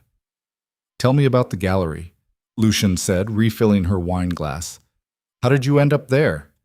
Elena traced the rim of her glass. I studied art history in college, dreamed of working at MoMA or the Met, doing restoration or curation. But those jobs are nearly impossible to get without the right connections or a PhD, so I took what I could find, gallery assistant, then front desk manager. It pays the bills. But it's not what you wanted. No. She took a sip of wine. I wanted to be surrounded by art that mattered. Pieces with history and weight. Not overpriced contemporary work sold to hedge fund managers who buy it as investment vehicles. Lucien smiled slightly. You're describing half my collection. I know, Elena met his eyes. But the other half, the Rothko, the Greek pottery, the Renaissance bronzes, those pieces matter. They have soul. And that's what you want? To work with pieces that have soul? Yes. Then you're in the right place. Lucien leaned back in his chair, studying her. My collection needs someone who understands that distinction. Someone who can tell me when I'm buying art and when I'm buying a tax write-off. They cleaned up together, an oddly domestic routine that felt both strange and comfortable. Elena washed dishes while Lucien dried. Their movements synchronized like they'd been doing this for years instead of hours. When the kitchen was clean, Lucien poured 2 glasses of scotch and led her to the living room. The city sprawled below them, millions of lights marking millions of lives. Elena curled into the corner of the couch, cradling her glass, feeling the day's tension finally beginning to unwind. Can I ask you something? She said. You can ask. I may not answer. Why do you do this? The security work, I mean. You clearly don't need the money. Lucien was quiet for a long moment, swirling the scotch in his glass. When he spoke, his voice was measured. I grew up watching people get hurt by those with more power. My mother, specifically. My father was a diplomat, charming in public, brutal in private. And no one did anything because he had connections, had status, had the right last name. He took a drink, his jaw tight. When I was 16, I watched my mother pack a suitcase and disappear in the middle of the night. I never saw her again. Later, I learned she'd gone into hiding, changed her name, started over. Because that was her only option. The law wouldn't protect her. His connections made sure of that. Elena's chest tightened. I'm sorry. Don't be. It taught me a valuable lesson. Lucien's gray eyes met hers. Power matters. Not money, not status. Actual power. The ability to protect people who can't protect themselves. That's what I do. I give people the power to be safe. And Victor? Elena asked softly. What kind of power are you giving me against him? The kind that ensures he never hurts you again. Lucien set down his glass. Whatever it takes. The promise in those words should have frightened her. Instead, Elena felt something loosen in her chest, some tension she'd been carrying since the first time Victor's hand had closed around her wrist too tight, the first time his voice had risen in anger she didn't understand. Thank you, she whispered. Lucien stood, offering his hand to help her up. Get some rest. Tomorrow we start properly. You'll meet the rest of the team, review acquisition protocols, attend your first client meeting. Client meeting? One of my clients is interested in selling a portion of his art collection. I thought you could evaluate the pieces, give me your professional opinion. His hand was warm around hers, steady. Think you can handle that? Yes. Elena's voice was stronger now. I can handle that. She went to bed that night in sheets that cost more than her monthly salary, in a room that felt like safety made tangible, and for the first time in months, she slept without nightmares. The first week passed in a blur of activity. Elena threw herself into the work, cataloging Lucien's collection, researching provenance, identifying pieces that needed conservation. She attended meetings where men in expensive suits discussed art like stocks, where prices were negotiated with the detachment of commodity traders. Lucien was present for most of it, a silent observer who asked pointed questions and made decisions with absolute certainty. Elena learned to read his tells, the slight narrowing of his eyes when he suspected deception, the way his fingers drummed against his thigh when he was calculating odds. The rare smile when she identified a forgery that 3 experts had authenticated. They fell into a routine: breakfast together at the penthouse, drive to the office with James, work until evening, sometimes separately, sometimes together, dinner at the penthouse, or occasionally at restaurants where Lucien was greeted like royalty. Then quiet evenings discussing art or books or nothing at all. It felt like a life. Like her life. Victor seemed to have vanished. No more notes, no more photos, no surprise appearances. Diane reported that his known associates had been quietly contacted and made aware that continued association with someone harassing Lucien's employee would be viewed unfavorably. Whatever that meant, it worked. Victor went silent. Elena should have been relieved. Instead, she felt uneasy. Victor didn't give up. He didn't back down. Silence from him felt like the calm before a storm. On Friday evening of her second week, Lucien took her to a gallery opening in Chelsea. It was the kind of event she'd attended dozens of times before. Champagne, canapes, people who looked at art but saw dollar signs. But this time, she walked in on Lucien's arm, wearing a dress that Margaret had somehow procured in her exact size, feeling the weight of curious stares. "They're wondering who you are," Lucien murmured, his hand warm on her lower back. "What should I tell them?" "The truth. You're my curator." His lips curved slightly. "Let them make of that what they will." They made plenty of it. Elena could hear the whispers, could see the speculation in people's eyes. Lucien had never brought a woman to these events before, never mixed business with anything personal. The fact that he was doing so now sent a clear message about Elena's importance. She should have been uncomfortable with the attention. Instead, she found herself leaning into him. His presence was a shield against the world's judgment, and she was beginning to understand why people paid him so much for his protection. Lucien didn't just make threats, he made you feel untouchable. They were examining a particularly uninspired abstract when Elena felt it. That prickling sensation on the back of her neck. The feeling of being watched.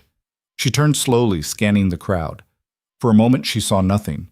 Then, through the press of bodies, she caught a glimpse of a familiar face. Victor. He stood near the entrance, partially obscured by a sculpture, his eyes fixed on her with an intensity that made her blood run cold. He looked different, thinner, harder, with a wildness in his expression that she recognized from their worst fights. "Lucien," she said quietly. He followed her gaze, and his entire demeanor changed. The casual observer was gone, replaced by something cold and dangerous. He pulled out his phone, typing a quick message, never taking his eyes off Victor. "Stay here," he said. "Lucien, don't—" But he was already moving, cutting through the crowd with lethal purpose. Elena watched, her heart in her throat, as Lucien approached Victor. She couldn't hear their conversation over the ambient noise of the gallery, but she could see Victor's face go pale, could see him step backward, hands raised in placation. Then Lucien grabbed him by the collar and dragged him toward a side door. Elena started after them, but a hand on her arm stopped her. Diane had appeared from nowhere, immaculate in a charcoal pantsuit. "Let Lucien handle this," she said quietly. "He's going to hurt him." "Probably." Diane's expression was neutral. Victor was warned. He violated the terms of his agreement. "There are consequences." "What kind of consequences?" Diane's eyes met hers. "The kind you don't want to witness. Trust me." Elena stood frozen, champagne glass trembling in her hand as minutes crawled past. Around her, the gallery opening continued, oblivious to the violence unfolding somewhere beyond that side door. She wanted to leave, to run, to pretend she didn't know what was happening, but she couldn't move. Finally, Lucien emerged. His suit was still immaculate, his expression calm.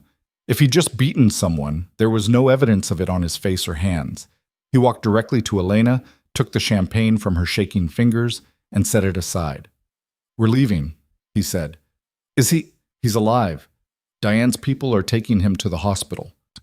Lucien's voice found her lower back again, guiding her toward the exit. "He won't bother you again." "How can you be sure?"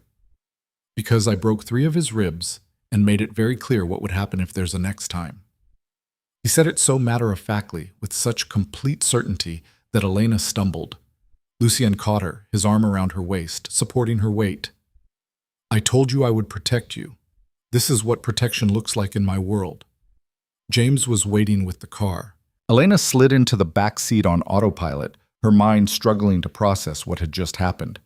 Lucien had hospitalized Victor, had broken his ribs, had delivered violence with the same clinical efficiency he brought to everything else. And she'd known he would. Some part of her had known from the moment she'd accepted his offer that it would come to this.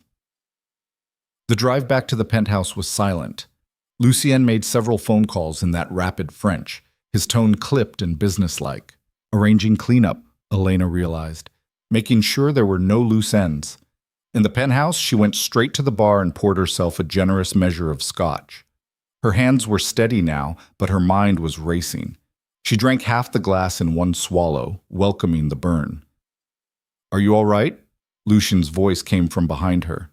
Elena turned to face him. "You broke his ribs." "Yes. You could have killed him." "I could have." Lucien moved closer, his gray eyes holding hers. "But I didn't. I showed restraint. He's alive. He's being treated, and he now understands with absolute clarity what happens if he comes near you again. This is who you are." It wasn't a question. "Yes."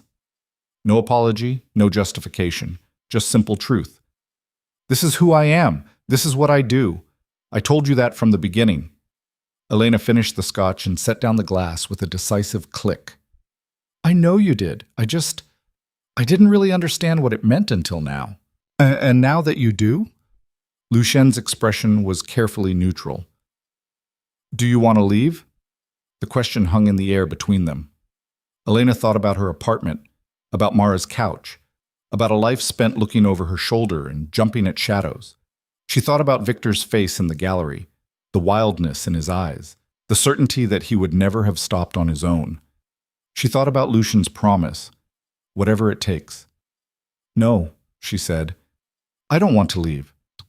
Something shifted in Lucien's expression, relief maybe, or satisfaction. He closed the distance between them, his hand coming up to cup her face with unexpected gentleness.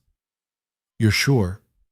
Elena leaned into his touch, feeling the calluses on his palm, the warmth of his skin. "I'm sure. You did what you had to do, what I needed you to do, even if I couldn't admit it." "Elena, he wouldn't have stopped, Lucien. We both know that. And the law couldn't protect me. You did." She met his eyes, saw her own acceptance reflected there. "You protected me the only way that would work." Lucien's thumb traced her cheekbone, and Elena realized she was crying. When had she started crying? She didn't feel sad. She felt relieved, like a weight she'd been carrying for 2 years had finally been lifted. "You don't have to be afraid anymore," Lucien said softly. "He won't come back. I made sure of it." Elena believed him, and that belief, that absolute certainty in his promise, made something crack open inside her chest. She surged forward, closing the space between them, and kissed him. For one frozen second, Lucien went absolutely still. Then his arms came around her, pulling her close, and he was kissing her back with an intensity that stole her breath. His hands tangled in her hair, his body solid and warm against hers, and Elena felt herself falling into the kiss like diving into deep water. When they finally broke apart, both breathing hard, Lucien rested his forehead against hers. "This changes things," he said. "I know. We work together. You live here. The power dynamic." "I know." Elena pulled back enough to meet his eyes. "And I don't care. I want this. I want you." Lucien studied her face, searching for something. Whatever he found made him smile. A real smile, reaching his eyes in a way she'd never seen before. "Then you have me," he said simply. He kissed her again, slower this time, deliberate. Then he took her hand and led her down the hallway, past the guest suite, to a door she'd never been through before. His bedroom. It was simpler than she'd expected. Dark walls, minimal furniture, windows that overlooked the city. The bed dominated the space, massive and inviting. Lucien turned to face her, his expression serious. "Last chance," he said. "If you have doubts, tell me now." Elena answered by reaching for the zipper of her dress. Lucien's hands covered hers, stopping her. "Let me," he said. He undressed her slowly, reverently, his fingers tracing the lines of her body like she was one of his precious artworks. When she stood before him in just her underwear, he stepped back to look at her, and the heat in his eyes made her shiver. "Beautiful," he murmured. Elena reached for his shirt, returning the favor. His body was exactly what she'd expected. Lean muscle, controlled power, a few scars that spoke of a violent past. She traced one on his ribs, a thin white line that curved toward his spine. "Knife fight," Lucian said, "when I was younger and more reckless. And now? Now I'm older and more careful." He pulled her close, skin against skin. "But still dangerous."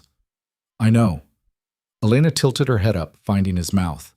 "I'm counting on it." They moved to the bed, and the world narrowed to just them, his hands on her skin, her breath against his throat, the slow burn of desire building into something consuming. Lucien made love like he did everything else, with focused intensity and absolute control, drawing pleasure from her with the same certainty he brought to every challenge. Afterward, Elena lay in his arms, her head on his chest, listening to his heartbeat slow. The city lights painted patterns on the ceiling, and somewhere in the distance sirens wailed. But here, in this bed, in this moment, she felt utterly safe. "What happens now?" she asked. Lucian's fingers traced lazy patterns on her shoulder. "Now you sleep. Tomorrow you work. And we see where this goes." "And Victor?" "Victor learns to live with his fear, or he makes another mistake and doesn't walk away from the consequences." His voice was matter-of-fact. "Either way, he's no longer your problem." Elena closed her eyes, letting exhaustion pull her under. For the first time in 2 years, she fell asleep in someone's arms without fear, without calculating escape routes or sleeping with one eye open. She fell asleep trusting absolutely in the dangerous man beside her. And in the morning, when she woke to sunlight streaming through unfamiliar windows and Lucien's arm around her waist, she didn't regret a single choice that had brought her to this moment. Whatever came next, whatever price she'd have to pay for this protection, this safety, this unexpected connection, she would face it, because running was no longer an option. And standing still, in Lucien's world, meant standing her ground. 3 weeks passed in what felt like a fever dream. Elena's life transformed so completely that her old existence seemed like something that had happened to someone else. She woke in Lucian's bed every morning, his body warm against hers, the city spreading out below them like a kingdom they ruled together. She worked alongside him, learning the intricate web of his business operations, meeting clients who spoke in careful euphemisms about problems that needed solving, and Victor stayed gone. Diane's weekly security reports confirmed it. No sightings, no contact attempts, no sign that he even remembered Elena existed. The hospital had released him after 3 days with strict instructions about his cracked ribs. 2 of Lucian's people had visited him during recovery to reinforce the message about consequences. Elena should have felt relief. Instead, she felt the lingering unease of waiting for the other shoe to drop. "You're doing it again," Lucian said one evening as they reviewed acquisition proposals in his study. He was at his desk, she was curled in the leather chair by the window, and between them lay the comfortable silence of 2 people who'd learned each other's rhythms. Doing what? Worrying. He set down his pen and looked at her over the rim of his reading glasses, a rare concession to the close work that made him look unexpectedly vulnerable. "I can see it in the way you hold your shoulders, like you're bracing for impact." Elena closed the catalog she'd been pretending to read. "It's too quiet. Victor doesn't just disappear. He does when the alternative is worse than whatever obsession drives him." Lucian removed his glasses, rubbing the bridge of his nose. "Elena, I need you to trust that this is handled." "I do trust you, but I also know him. He's patient when he needs to be. He'll wait until we think it's over, and then he'll make a move and I'll be ready for it." Lucien's voice carried absolute certainty. "My people are still monitoring him. If he so much as Googles your name, I'll know about it." Elena wanted to believe him. She did believe him, but 2 years with Victor had taught her that danger didn't always announce itself. Sometimes it waited in the shadows, biding its time. She was about to say as much when Lucien's phone buzzed. He glanced at the screen, and his expression shifted. Not concern exactly, but a sharpening of focus that Elena had learned to recognize as his business face. "I need to take this," he said, already standing. "It's Dmitri." Dmitri Volkov was one of Lucian's oldest clients, a Russian oligarch who'd made his fortune in ways no one discussed, and spent it on art that needed careful acquisition and discreet transport. Elena had met him once, a barrel-chested man with cold eyes and a smile that never reached them. Lucian stepped into the hallway, closing the door behind him. Elena could hear his voice through the wall, speaking Russian now instead of French, his tone carefully neutral. She returned to her catalog, but her mind wandered to the pieces she'd helped acquire for Dmitri.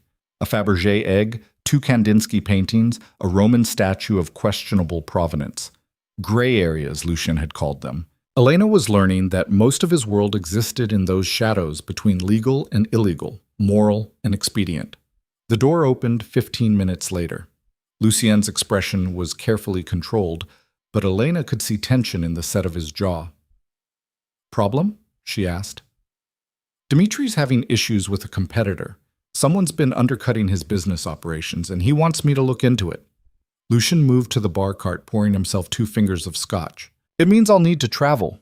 Moscow, probably for 3 or 4 days." Elena's stomach dropped. "When?"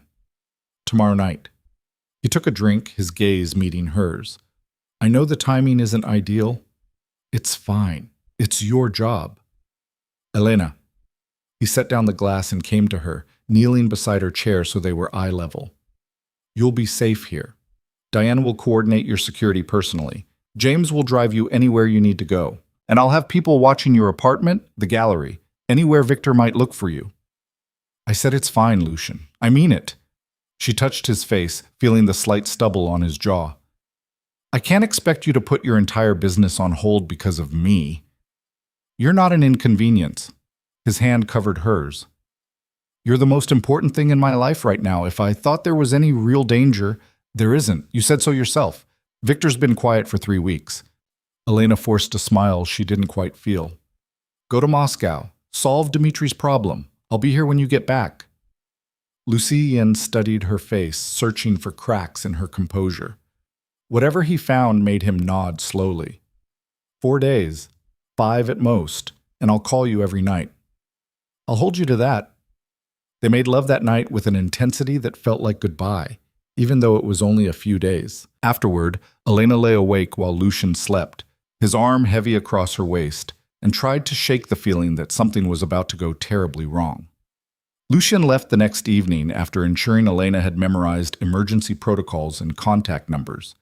Diane arrived at the penthouse personally to review security measures, her expression professionally concerned. "Lucian doesn't like leaving you," she said as they went over the schedule. "He nearly canceled the trip 3 times. But he didn't." "No, because Dmitri is too important to offend, and the problem he's having could destabilize several of our other operations if left unchecked." Diane closed her tablet. "But that doesn't mean Lucian's not worried, so I need you to follow the protocols exactly. No deviations, no improvisations. Understood?" "Understood." The first 2 days passed uneventfully. Elena worked from the penthouse, cataloging pieces and researching upcoming auctions. Lucien called each night as promised, his voice slightly distorted by the international connection, but reassuringly familiar. He told her about Moscow's winter cold, about Dimitri's paranoia, about missing her in ways that made her blush. On the 3rd day, Mara called. "I haven't heard from you in weeks," her friend said, worry evident in her voice. "Are you okay? Are you safe?" "I'm fine." Elena curled up on the couch, grateful for the familiar sound of Mara's voice. "Better than fine, actually. The job is incredible. And Lucien, is he treating you well?" "Yes, very well." Elena hesitated, unsure how much to share. "We're together, officially." The silence on the other end lasted long enough to make Elena nervous. Then Mara said, "Together as in dating your boss, who's also your bodyguard?" "It's complicated." "Elena, this whole situation is complicated. You're living with a man you barely know, working for him, sleeping with him. I know how it sounds." Elena cut her off gently. "But Mar, I'm happy. For the first time in years, I'm not afraid. I wake up and I don't immediately check over my shoulder. That's worth something." "And Victor?" "Gone. Lucien made sure of it." Elena didn't elaborate on how, and Mara didn't ask. They talked for another hour about safer subjects. Mara's work, mutual friends, a new restaurant that had opened in their old neighborhood. When they finally hung up, Elena felt both comforted and unsettled. Mara's concern was valid. Everything about her situation with Lucien was unconventional at best, dangerous at worst. But she couldn't imagine going back to her old life. Not now. Not after tasting what safety felt like. That night, Lucien's call came later than usual. When his face appeared on the video screen, Elena could see exhaustion in the lines around his eyes. "Long day?" she asked. Dimitri's problem is more complicated than anticipated. Lucien ran a hand through his hair. "There are layers to it I didn't see initially. It's going to take another few days to resolve." Elena's heart sank. "How many more days?" 3, maybe 4. "I'm sorry, Elena. I know I said, it's fine, really." She forced brightness into her voice. "Just come home safe." "Always." His expression softened. "How are you holding up?" "Good. Diane's been checking in daily. James took me to that new gallery in Soho yesterday. I found a piece I think you'll like for the collection." They talked for another 20 minutes, the conversation flowing easily despite the distance and grainy video connection. When they finally said goodnight, Elena felt the familiar ache of missing him settle in her chest. She was getting ready for bed when her phone buzzed with a text from an unknown number. Her blood went cold as she opened it. The message was simple. "I know you think you're safe. You're not." No signature, no context. But Elena knew who'd sent it. She'd recognize Victor's particular brand of psychological warfare anywhere. Her hand shook as she forwarded the message to Diane, then to Lucien. Diane's response came within minutes. A security team was already being dispatched to check the building's perimeter and review camera footage. Lucien's response took longer. He was probably in a meeting, but when it came, it was characteristically direct. "Don't respond. Don't engage. Stay in the penthouse. I'm handling this." Elena paced the living room, unable to settle. How had Victor gotten her new number? Lucien had given her a clean phone, unlisted and encrypted, unless Victor had help. Unless someone in Lucien's organization had leaked the information. The thought sent ice through her veins. If there was a mole in Lucien's operation, if someone was feeding Victor information, then no amount of security protocols would keep her safe. Her phone rang. Diane. "We've reviewed the footage," Diane said without preamble. "No unauthorized access to the building or the immediate area.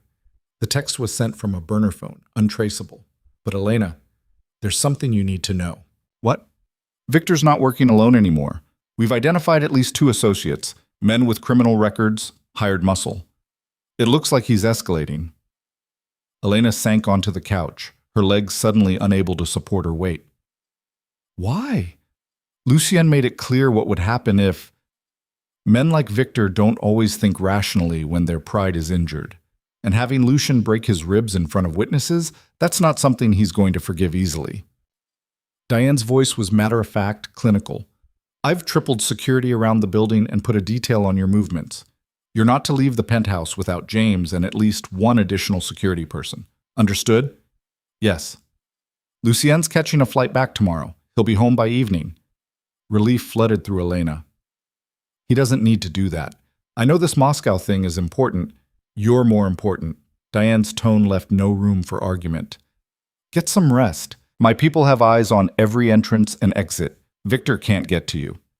But as Elena lay alone in Lucien's massive bed that night, staring at the ceiling and jumping at every ambient sound, she couldn't shake the feeling that Victor wasn't trying to get to her physically. He was trying to get into her head. The next day crawled by with agonizing slowness. Elena tried to work but couldn't focus. She ate lunch without tasting it. She counted the hours until Lucien's flight would land, then the additional hours until James would bring him home from the airport. At 4 p.m., her phone buzzed with another text from the unknown number. "Did you really think he could protect you forever?" Elena didn't respond, but her hands were shaking as she forwarded it to Diane. The response was immediate. Security was reviewing all footage again, checking for any breach in their protocols. At 6 p.m., another message. "He's in Moscow. You're here alone." That wasn't very smart, was it? Elena's heart raced. Victor was watching the building. Had to be. How else would he know Lucien was gone? She called Diane. "He's here. Somewhere nearby. He knows Lucien's traveling. Stay calm. My team is sweeping the area now. Diane's voice was steady, professional. Lucien's flight landed 20 minutes ago. He's en route from the airport. Another hour, maybe less. Diane, what if Victor doesn't want to grab me? What if he just wants to... Elena's voice broke. What if he just wants to prove he can get to me despite everything Lucien's done? Then he's making a fatal mistake. The coldness in Diane's voice was almost comforting. Lucien doesn't forgive threats to what's his. And you, Elena, are very much his. At 7:30, Elena heard the elevator chime. She was on her feet instantly, her heart in her throat, until she saw Lucien step out. He looked like he'd come straight from the airport, still in his travel clothes, carrying an overnight bag, his expression thunderous. Elena ran to him. He dropped the bag and caught her, his arms coming around her with bruising intensity. "I'm here," he murmured into her hair. "I'm here. You're safe." "He's been texting me, watching the building. Lucien, he knows." "I know. Diane briefed me from the car." Lucien pulled back enough to look at her face, his hands cupping her jaw. "Elena, I need you to trust me. Can you do that?" "I do trust you." "Then you need to stay here while I handle this. No arguments." Elena's stomach dropped. "Handle it how?" "The way I should have handled it the first time." His expression was cold, final. "Permanently." Lucien, he hired men to help him, Elena. Criminal thugs who wouldn't hesitate to hurt you if given the chance. This isn't some lovesick ex-boyfriend anymore. This is a coordinated threat that needs to be eliminated. His thumbs traced her cheekbones. "I won't let him hurt you. Not now. Not ever." Before Elena could respond, Lucien's phone buzzed. He glanced at it, and something shifted in his expression, a predatory satisfaction that made him look truly dangerous for the first time since she'd known him. "They found him," he said quietly. "Victor and his associates. They're at a warehouse in Red Hook." "How did you—" "I have resources you can't imagine, Elena. And when those resources are focused on finding someone, they don't stay hidden long." Lucien kissed her forehead, then her lips. "I'll be back in a few hours. Diane's team is stationed throughout the building. You're safe here." "Wait." Elena grabbed his arm as he started to pull away. "What are you going to do?" Lucien looked at her for a long moment, and in his gray eyes she saw the truth he wouldn't speak aloud. He was going to kill Victor. Maybe not with his own hands, but the end result would be the same. "What I have to," he said simply. Then he was gone, stepping back into the elevator, the doors closing on his grim expression. Elena stood alone in the vast penthouse, her heart racing, her mind spinning with the implications of what was about to happen. Lucien was going to kill for her. Maybe had already killed for her in ways she didn't know about. And she'd let him go without protest because some dark part of her, the part that had lived in fear for 2 years, the part that remembered every bruise and threat, wanted Victor gone. Permanently. She poured herself a drink and stood at the windows, watching the city lights blur through the glass. Somewhere out there in the darkness, Lucien was hunting the man who'd haunted her nightmares. And when he found him, there would be blood. Elena should have felt horror at that thought, should have called the police, should have tried to stop it, should have been the person she'd been raised to be, someone who believed in justice and mercy and the rule of law. But she wasn't that person anymore. Maybe she'd never really been that person. Maybe 2 years with Victor had burned away whatever softness she'd possessed, leaving behind someone harder. Someone who understood that some threats couldn't be reasoned with or rehabilitated. Someone who could accept Lucien's brand of justice. Hours passed. Elena couldn't eat, couldn't sleep, could barely sit still. She paced the penthouse, her mind creating scenarios, each more terrible than the last. What if Victor's men were better prepared than Lucien expected? What if there was a trap? What if Lucien didn't come back? At 11 p.m., her phone rang. Diane. "It's over," Diane said simply. "Lucien's on his way back to you." "And Victor?" "No longer your problem, or anyone's problem." The finality in those words told Elena everything she needed to know. Victor was dead. The man she'd loved once, who'd twisted that love into something poisonous, who'd made her life a waking nightmare. He was gone. Elena waited for grief, for guilt, for some human emotion that acknowledged the ending of a life. She felt nothing but relief. When Lucien returned an hour later, he looked exactly as he had when he'd left. No blood on his clothes, no evidence of violence on his hands. But his eyes told a different story. They were cold, flat, the eyes of someone who'd just done something terrible and felt no remorse. He walked straight to her, pulled her into his arms, and held her without speaking. Elena pressed her face into his chest, breathing in his scent, cologne and winter air, and underneath it, something sharp that might have been gunpowder. "Is he dead?" she whispered. "Yes." "Did you—" "No. I don't get my hands dirty unless absolutely necessary. But I was there. I watched." His arms tightened around her. "I made sure he knew why it was happening, that it was because he couldn't leave you alone." Elena should have been horrified, should have pulled away from this man who'd orchestrated murder as casually as a business transaction. Instead, she tilted her head back and kissed him, pouring everything she couldn't say into the contact, gratitude and relief and a dark satisfaction that Victor would never hurt anyone again. Lucien kissed her back with bruising intensity, his hands tangling in her hair, his body pressing her against the window. When they finally broke apart, both breathing hard, his forehead rested against hers. "Are you afraid of me now?" he asked quietly. Elena thought about it, really thought about what kind of man she'd chosen, what kind of world she'd stepped into. Lucien was dangerous, violent when necessary, willing to cross lines that most people wouldn't even approach.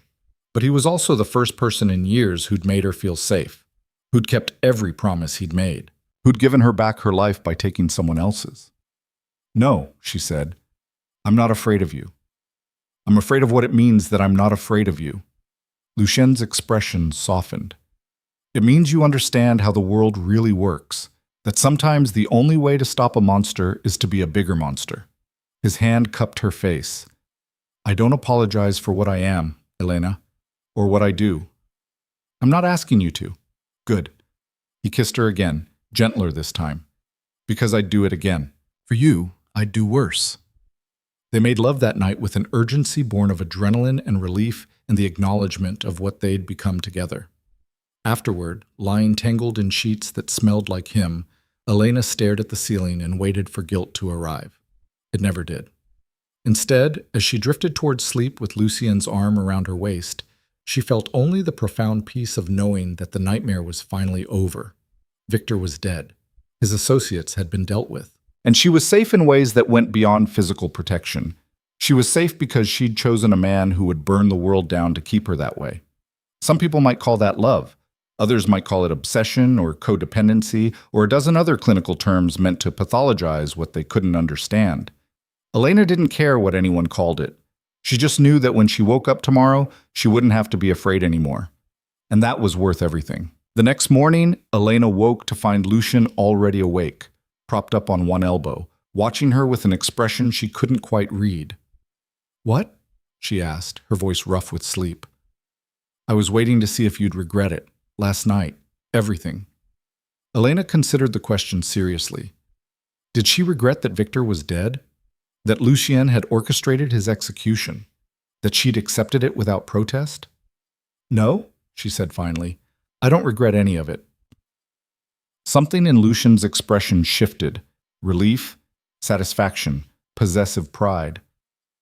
"Good, because there's something I need to tell you." Elena pushed herself up against the headboard, suddenly alert. "What?" "Victor wasn't working alone in the way we thought. He had help from someone with connections, someone who wanted to hurt me and saw you as an opportunity." Ice flooded Elena's veins. "Who?" "Marcus Kovalenko, an old competitor who's been trying to undermine my operations for years." Lucien's jaw was tight. "He approached Victor months ago, offered him resources and information in exchange for causing problems for me. Victor probably thought he was just getting help stalking his ex-girlfriend. He didn't realize he was a pawn in someone else's game. So Victor's death sends a message to Kovalenko that I won't tolerate this kind of interference." Lucien took her hand, his thumb tracing circles on her palm. "But it also means Kovalenko will likely retaliate. Not against you directly. He's smarter than that. But he'll come after my business, my clients, maybe my people." Elena's throat tightened. "This is my fault. If you hadn't gotten involved with me..." Stop. Lucian's voice was sharp. This war with Kovalenko started long before you. You're not the cause of it, Elena. You're just the excuse he chose to escalate. If it wasn't you, it would have been something else. What do we do? We? Lucian's lips curved slightly. Elena, you're not a soldier in this fight. I'm what? Some civilian you need to protect while you go to war? She pulled her hand from his. I'm already involved, Lucian. Victor made sure of that when he sent those texts. And now that he's dead, I'm complicit in murder. So don't try to shelter me from whatever comes next. Lucian studied her face for a long moment. Then he nodded slowly. All right. Then here's what comes next. Kovalenko will probe for weaknesses in my organization. He'll try to turn my people against me, undermine client relationships, maybe attempt more direct action. And through all of it, he'll be watching to see if you're a vulnerability he can exploit. So what do I do? You become untouchable. Lucien's hand found hers again, gripping tight. You stay close to me. You learn the business inside and out. You become so integral to my operations that touching you means declaring total war. And when Kovalenko finally makes his move, because he will, you'll be ready.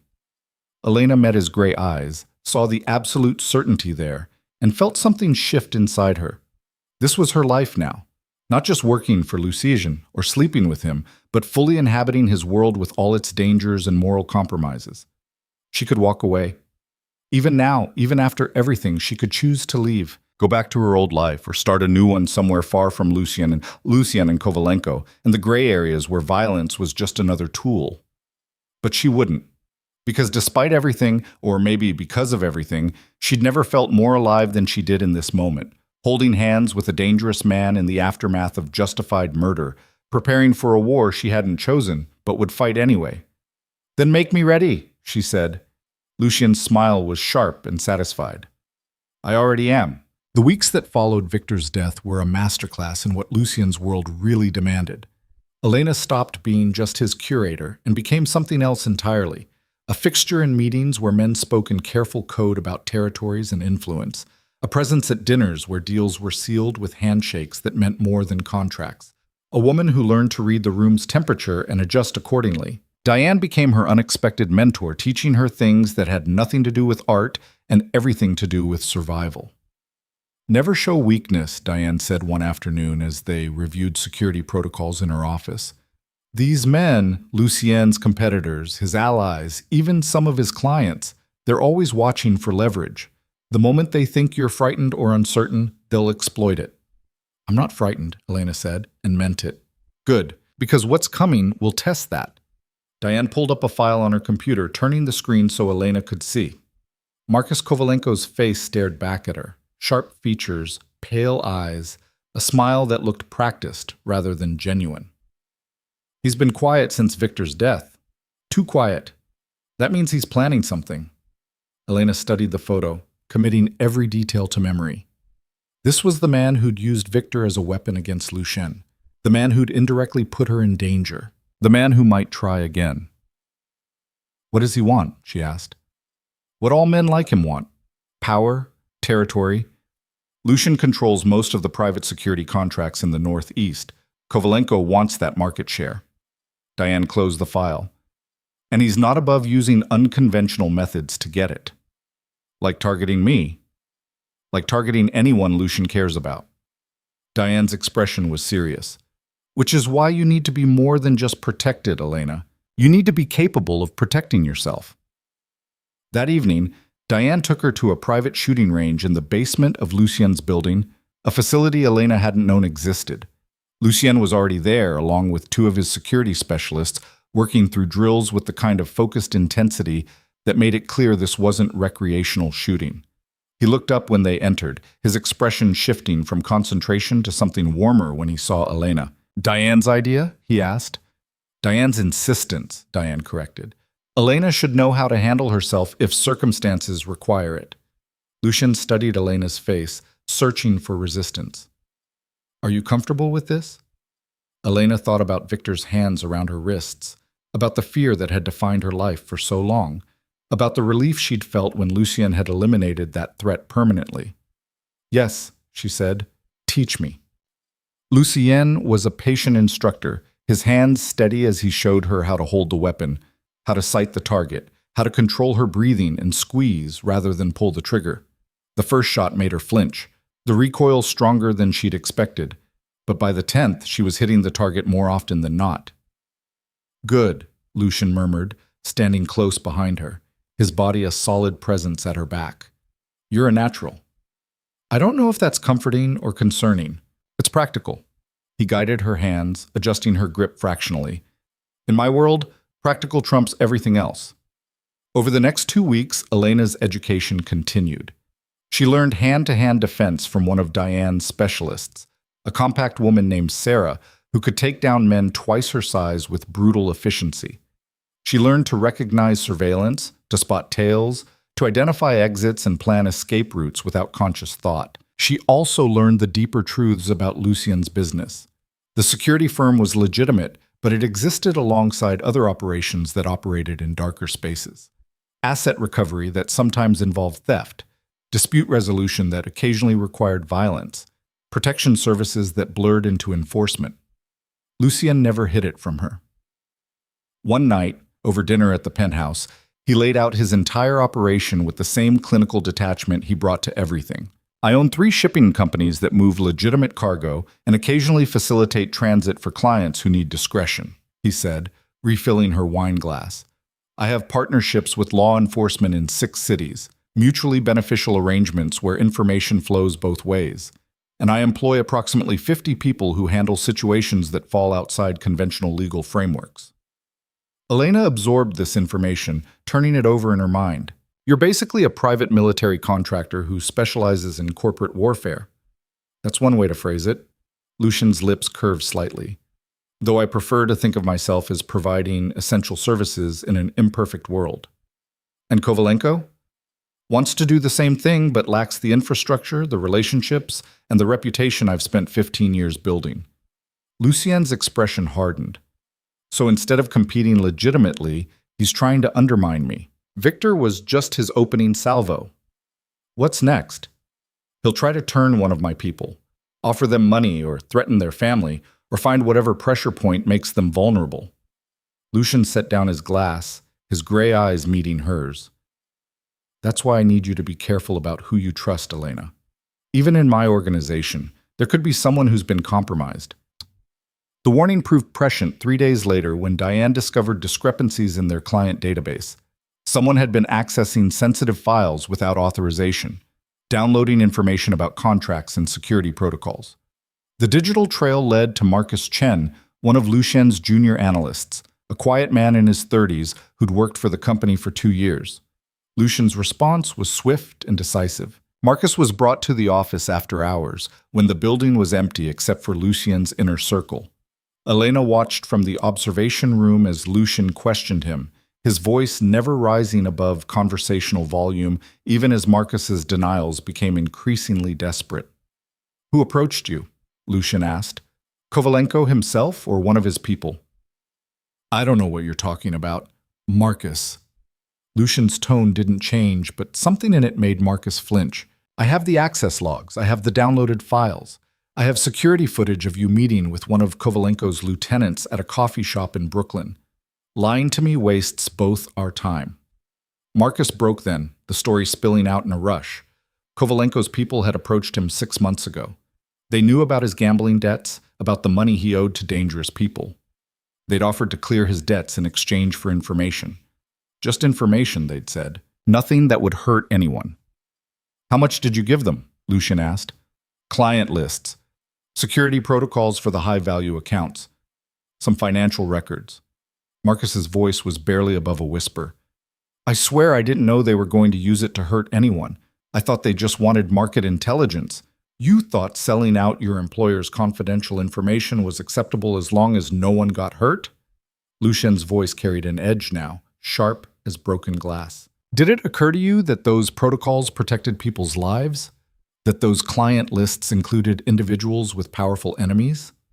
Marcus had no answer to that. Elena watched through the glass as Lucian stood, his movements controlled and precise, and walked to the door. He paused at the threshold. "You're fired, obviously.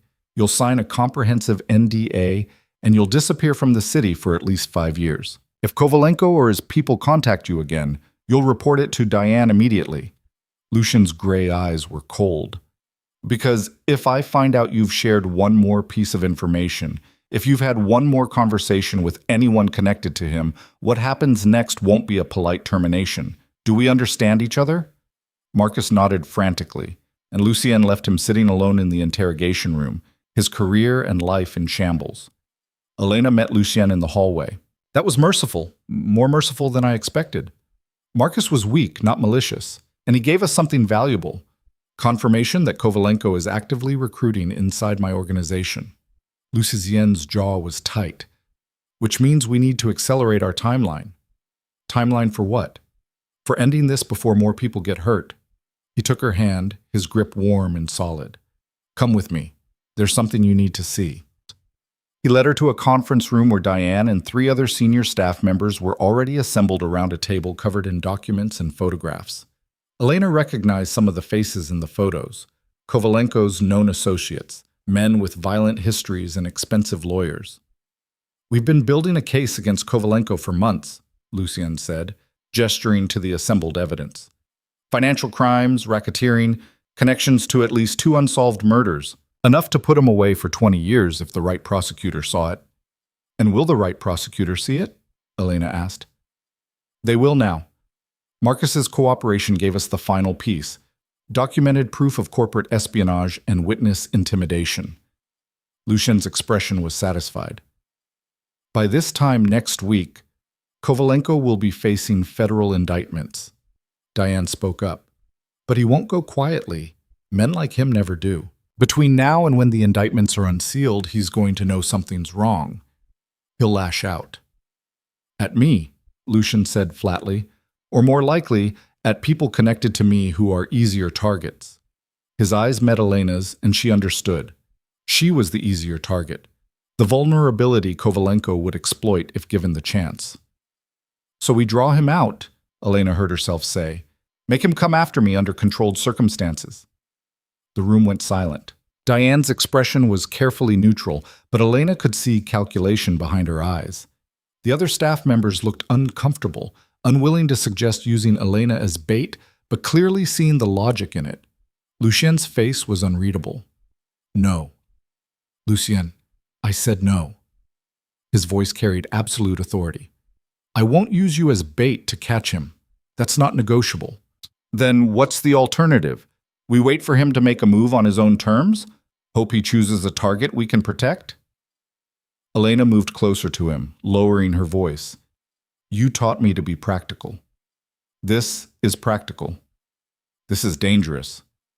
Everything about your world is dangerous. I accepted that when I chose to stay." She touched his face, feeling the tension in his jaw.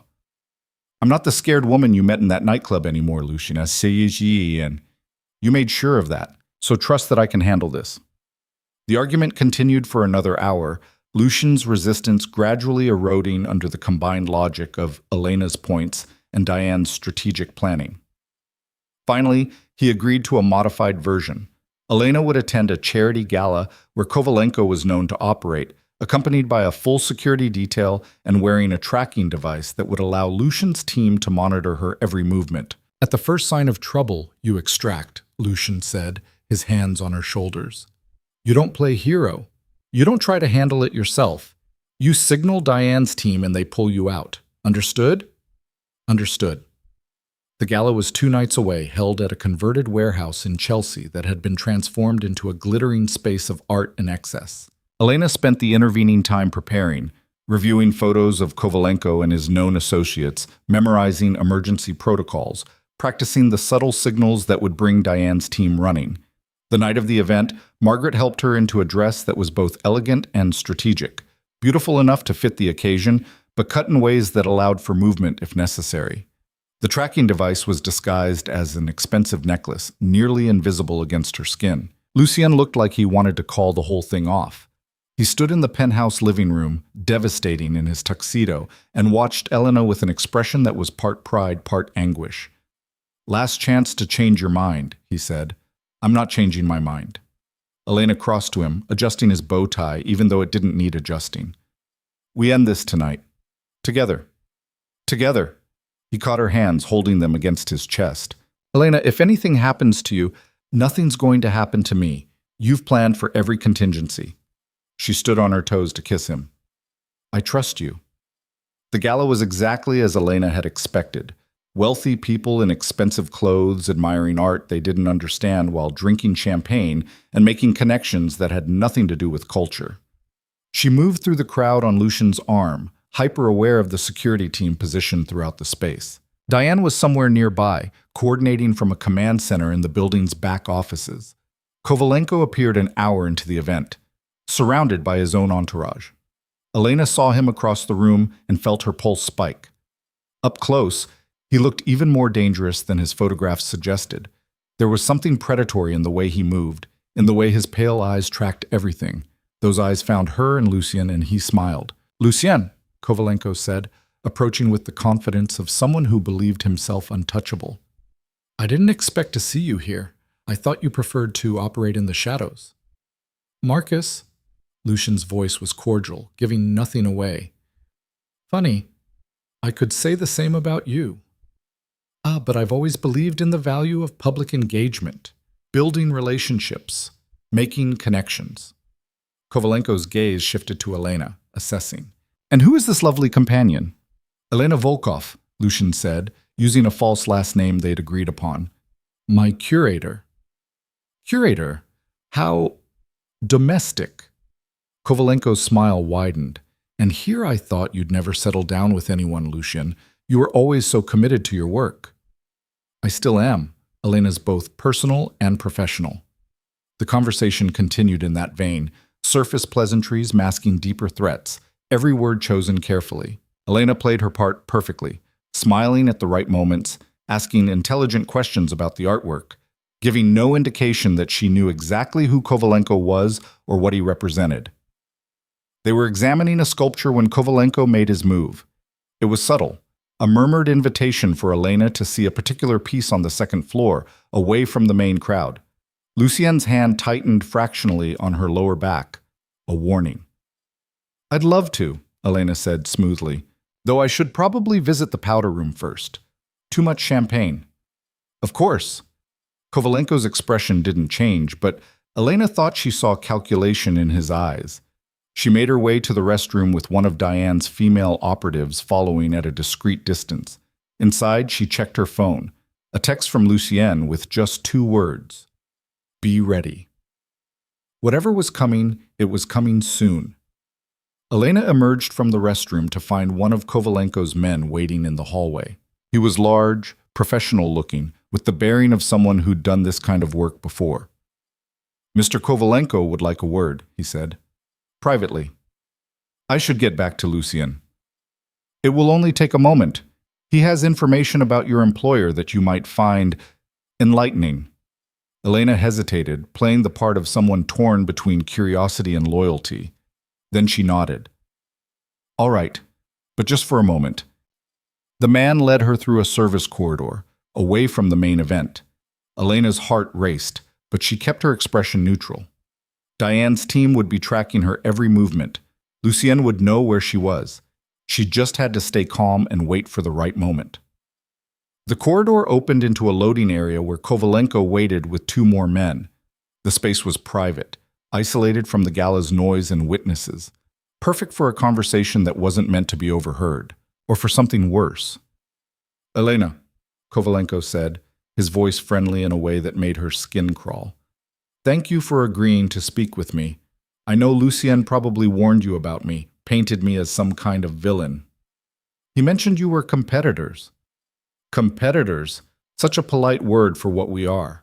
Kovalenko moved closer, and Elena fought the urge to step back. Did he tell you what kind of man he really is?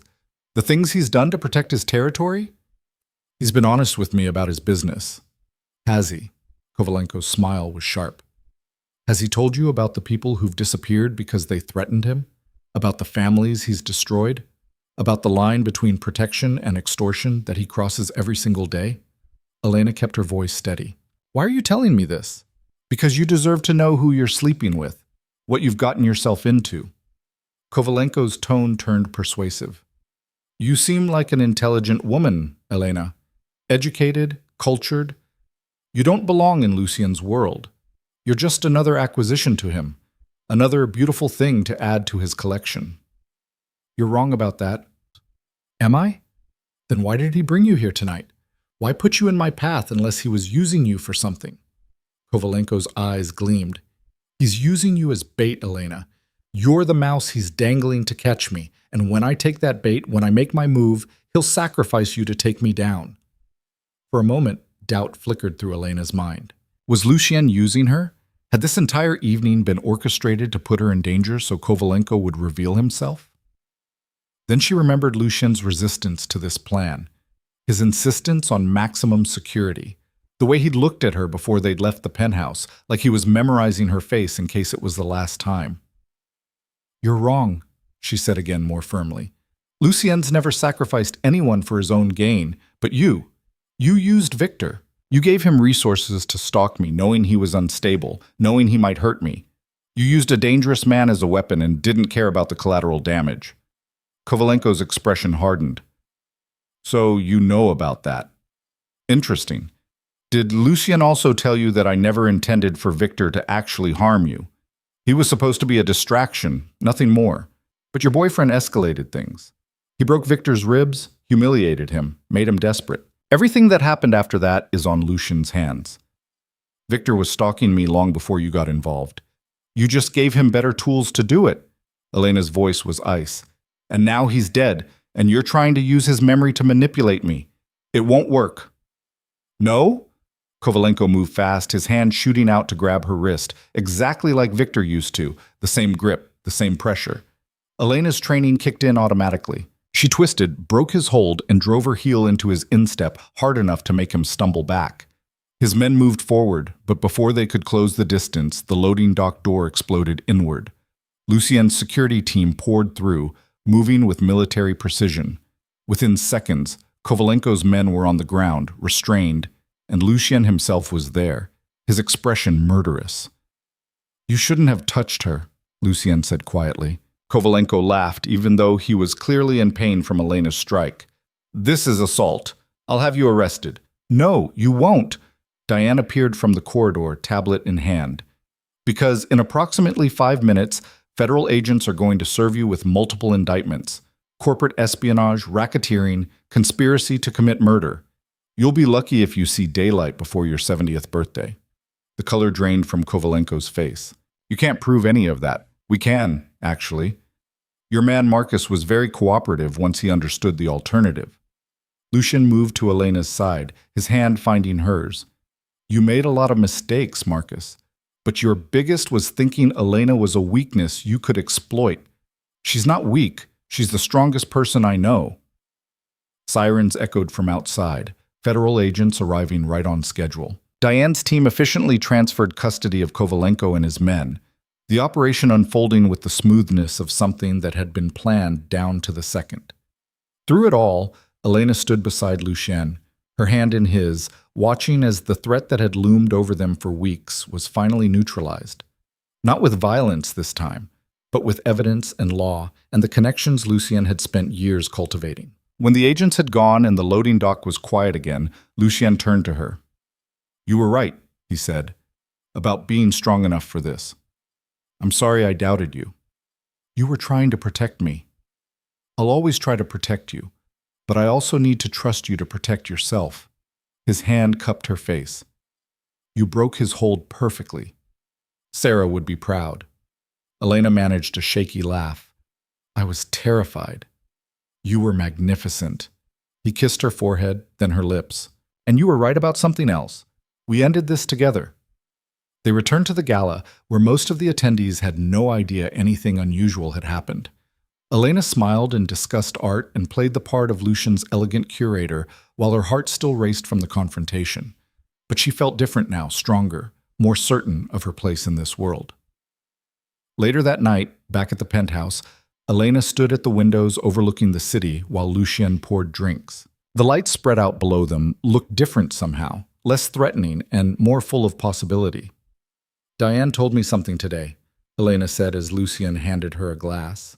About you, about your mother. Lucien's expression was carefully neutral. What did she tell you? That you found her, 5 years ago, living under a different name in Vancouver. That you've been supporting her financially ever since. Elena turned to face him. You told me you never saw her again after she left. I lied. He took a drink, his gaze distant. Or rather, I told you the truth as it was when I was 16. I didn't see her again for 15 years. By the time I found her, I was someone different. Someone who had the resources to protect her the way I couldn't when I was young. Does she know what you do? She knows enough. She knows I help people who are in the same situation she was in. Lucien's voice was soft. She doesn't ask for details, and I don't offer them. But every month I make sure she's safe. That's enough. Elena set down her glass and moved into his arms, pressing close to his warmth. That's who you really are, isn't it? Under all the danger and the gray areas and the violence, you're someone who protects people who can't protect themselves. I'm someone who learned that the world doesn't care about the weak unless someone makes it care. His arms tightened around her, and I decided to be that someone. They stood like that for a long time, wrapped in each other, the city lights painting patterns on the walls around them. Elena thought about the journey that had brought her here, from that terrifying night in the nightclub to this moment of peace. She'd lost things along the way. Her innocence about how the world worked, her belief that the system would protect her if she just followed the rules. But she'd gained something too, strength, purpose. A man who'd kill for her and who trusted her to stand beside him when necessary. And maybe most importantly, she'd gained herself back. Not the woman Victor had tried to break, but someone new. Someone who could look at violence and understand it was sometimes necessary. Someone who could exist in gray areas without losing herself to them. I love you, she said, the words simple and true. Lucien pulled back enough to look at her face, surprise and something deeper in his gray eyes. Elena, I know it's complicated, I know we're complicated, but I love you anyway. For everything you are, including the dangerous parts. I love you too. He said it like a confession, like an oath. I have since that first night when you grabbed my arm and asked me to protect you. I've just been waiting for you to be ready to hear it. They made love that night with a tenderness that felt like sealing a promise, like acknowledging that they'd chosen each other fully and finally. Afterward, lying tangled together, Elena felt something she hadn't felt in years. Hope. Hope that tomorrow would be better than today. Hope that the life she was building with Lucien would be worth every compromise and moral calculation it required. Hope that she could be both the woman who appreciated beauty and the woman who understood that sometimes protecting that beauty required getting your hands dirty. In the weeks that followed Kovalenko's arrest, life settled into a new normal. Elena continued working as Lucien's curator, but her role expanded. She sat in on strategy meetings, offered insights on client relationships, and became what Diane called Lucien's secret weapon, someone who could read people with the same skill she brought to evaluating art. She also reconnected with Mara, inviting her friend to the penthouse for dinner one evening. Mara's eyes went wide when she saw the space, and wider still when she met Lucien and understood the full scope of Elena's new life. Are you happy? Mara asked later, when Lucien had excused himself to take a call and the two women stood on the balcony overlooking the city. Elena thought about the question seriously. Yes, happier than I've been in years, maybe happier than I've ever been. Even knowing what he is, what he does, especially knowing that. Elena met her friend's eyes. Mar, I spent 2 years trying to be good enough, quiet enough, small enough to keep Victor from exploding, and it never worked because the problem wasn't me. Now I'm with someone who wants me to be bigger, stronger, more capable, someone who sees my strength as an asset instead of a threat. How could I not be happy with that? Mara was quiet for a moment. Then she pulled Elena into a hug. Then I'm happy for you, even if I don't completely understand it. You don't have to understand it. You just have to believe that I know what I'm doing. I do. You've always been smarter than you gave yourself credit for. Mara pulled back, smiling. Just promise me one thing. What? Don't disappear on me. I know you're living in this whole different world now, but you're still my friend. That doesn't change just because you upgraded to a penthouse. It doesn't change, Elena promised. Nothing changes that. 6 months after the night Lucian had saved her in the nightclub, Elena stood in front of a mirror in the penthouse bedroom, adjusting the necklace Lucian had given her for their 6-month anniversary. A delicate piece featuring a rare blue diamond that had belonged to Russian royalty. It was too expensive, too extravagant, but Lucian had insisted. "It reminded me of you," he'd said when he'd presented it. "Beautiful, rare, and stronger than it appears." Now, wearing it to a gala where Lucian would be honored for his philanthropic work, another layer of his carefully constructed public image, Elena barely recognized the woman looking back at her. She looked confident, powerful, like someone who belonged in this world of wealth and influence, someone who could stand beside Lucian as an equal. Lucian appeared in the reflection, devastating in his tuxedo, and wrapped his arms around her waist from behind. "Ready?" he asked. Elena leaned back against him, feeling the solid strength of his body, the warmth of his breath against her neck. She thought about everything that had brought them to this moment, the fear and violence, the choices that couldn't be undone, the line between protection and possession that they'd negotiated together. She thought about Victor, dead because he couldn't understand that no meant no. About Kovalenko, facing decades in prison because he'd underestimated the man he'd tried to destroy. About all the threats that Lucian had neutralized with the same clinical efficiency he brought to everything. And she thought about herself, the woman who'd been so afraid she'd grabbed a stranger in a nightclub, and the woman she'd become, someone who could fire a gun, break a hold, read a room, and navigate the gray areas where Lucian lived without losing herself to them. "Yes," she said, turning in his arms to kiss him. "I'm ready." They drove to the gala through streets painted gold by the setting sun, the city transformed into something beautiful and dangerous and full of possibility. James navigated with his usual efficiency while Lucian reviewed his speech, occasionally asking Elena's opinion on phrasing. "You're better at this than I am," he said at one point, showing her a paragraph about supporting domestic violence survivors. "Does this sound too detached?" Elena read it, her heart squeezing at the words. Lucian funded 3 shelters for abuse survivors, all operated anonymously through shell corporations that couldn't be traced back to him. It was his way of making sure other women didn't have to run the way his mother had, the way Elena had. "It sounds perfect," she said quietly, "but add something about believing survivors, about trusting that they know what's best for their own safety." Lucian made the edit, and when he looked at her, there was something in his expression that made her breath catch. Pride. Love. The absolute certainty that they understood each other in ways that went beyond words. The gala was everything Elena had expected, powerful people gathering to congratulate themselves on their generosity while networking and making deals. But this time, she moved through it with confidence, Lucian's hand warm on her lower back, her place beside him unquestioned. People asked about her work, about the pieces she'd helped acquire, about her plans for expanding Lucian's collection. She answered smoothly, professionally, giving no indication that she also knew about the security operations, the gray area work, the empire Lucian had built in the shadows.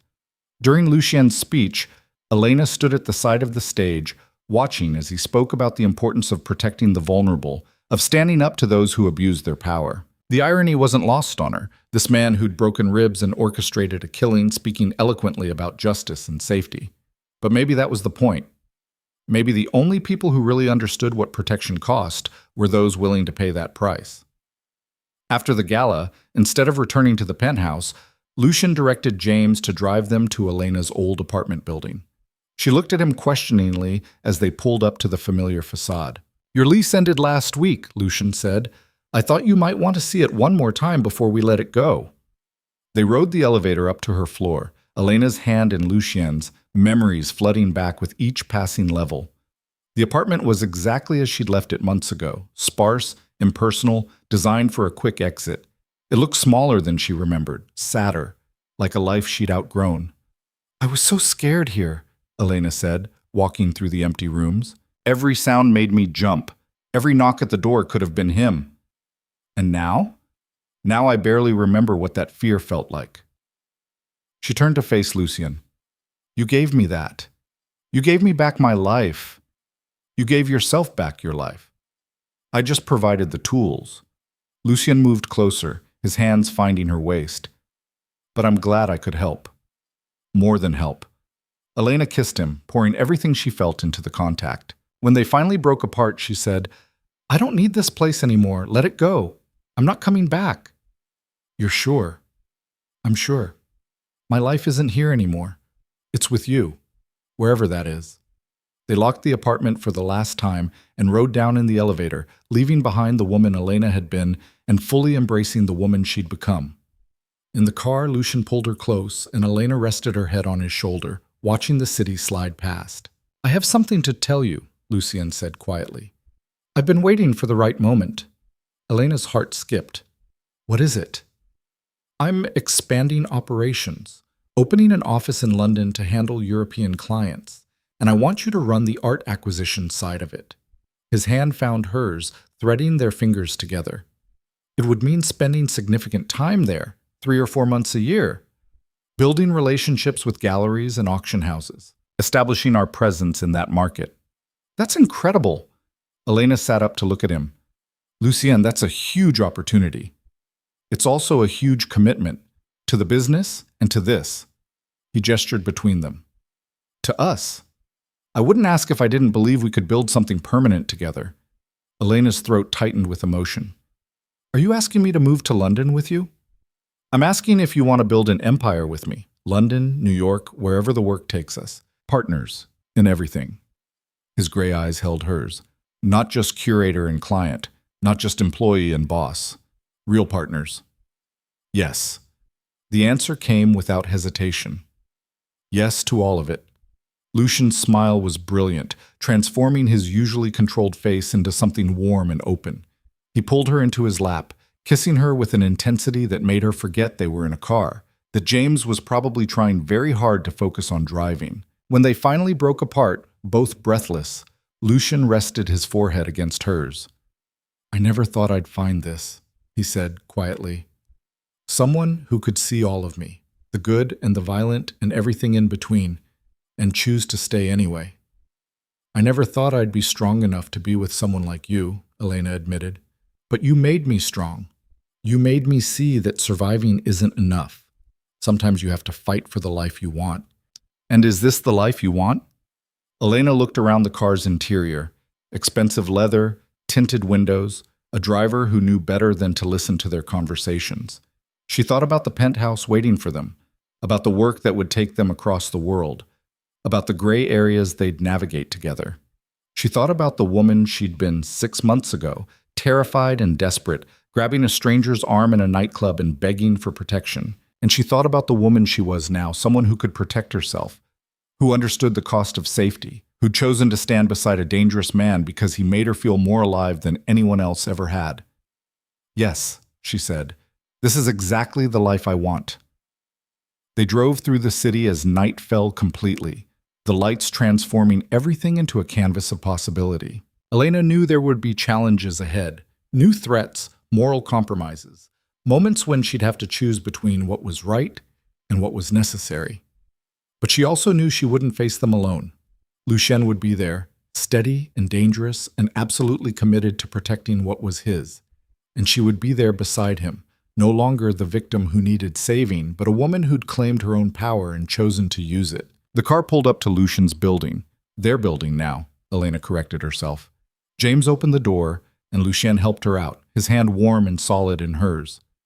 They rode the elevator up to the penthouse, the city falling away below them until they stood in their home, surrounded by beautiful things and the promise of beautiful things to come. "To new beginnings," Lucien said, pouring them each a glass of champagne. "To never running again," Elena countered, touching her glass to his.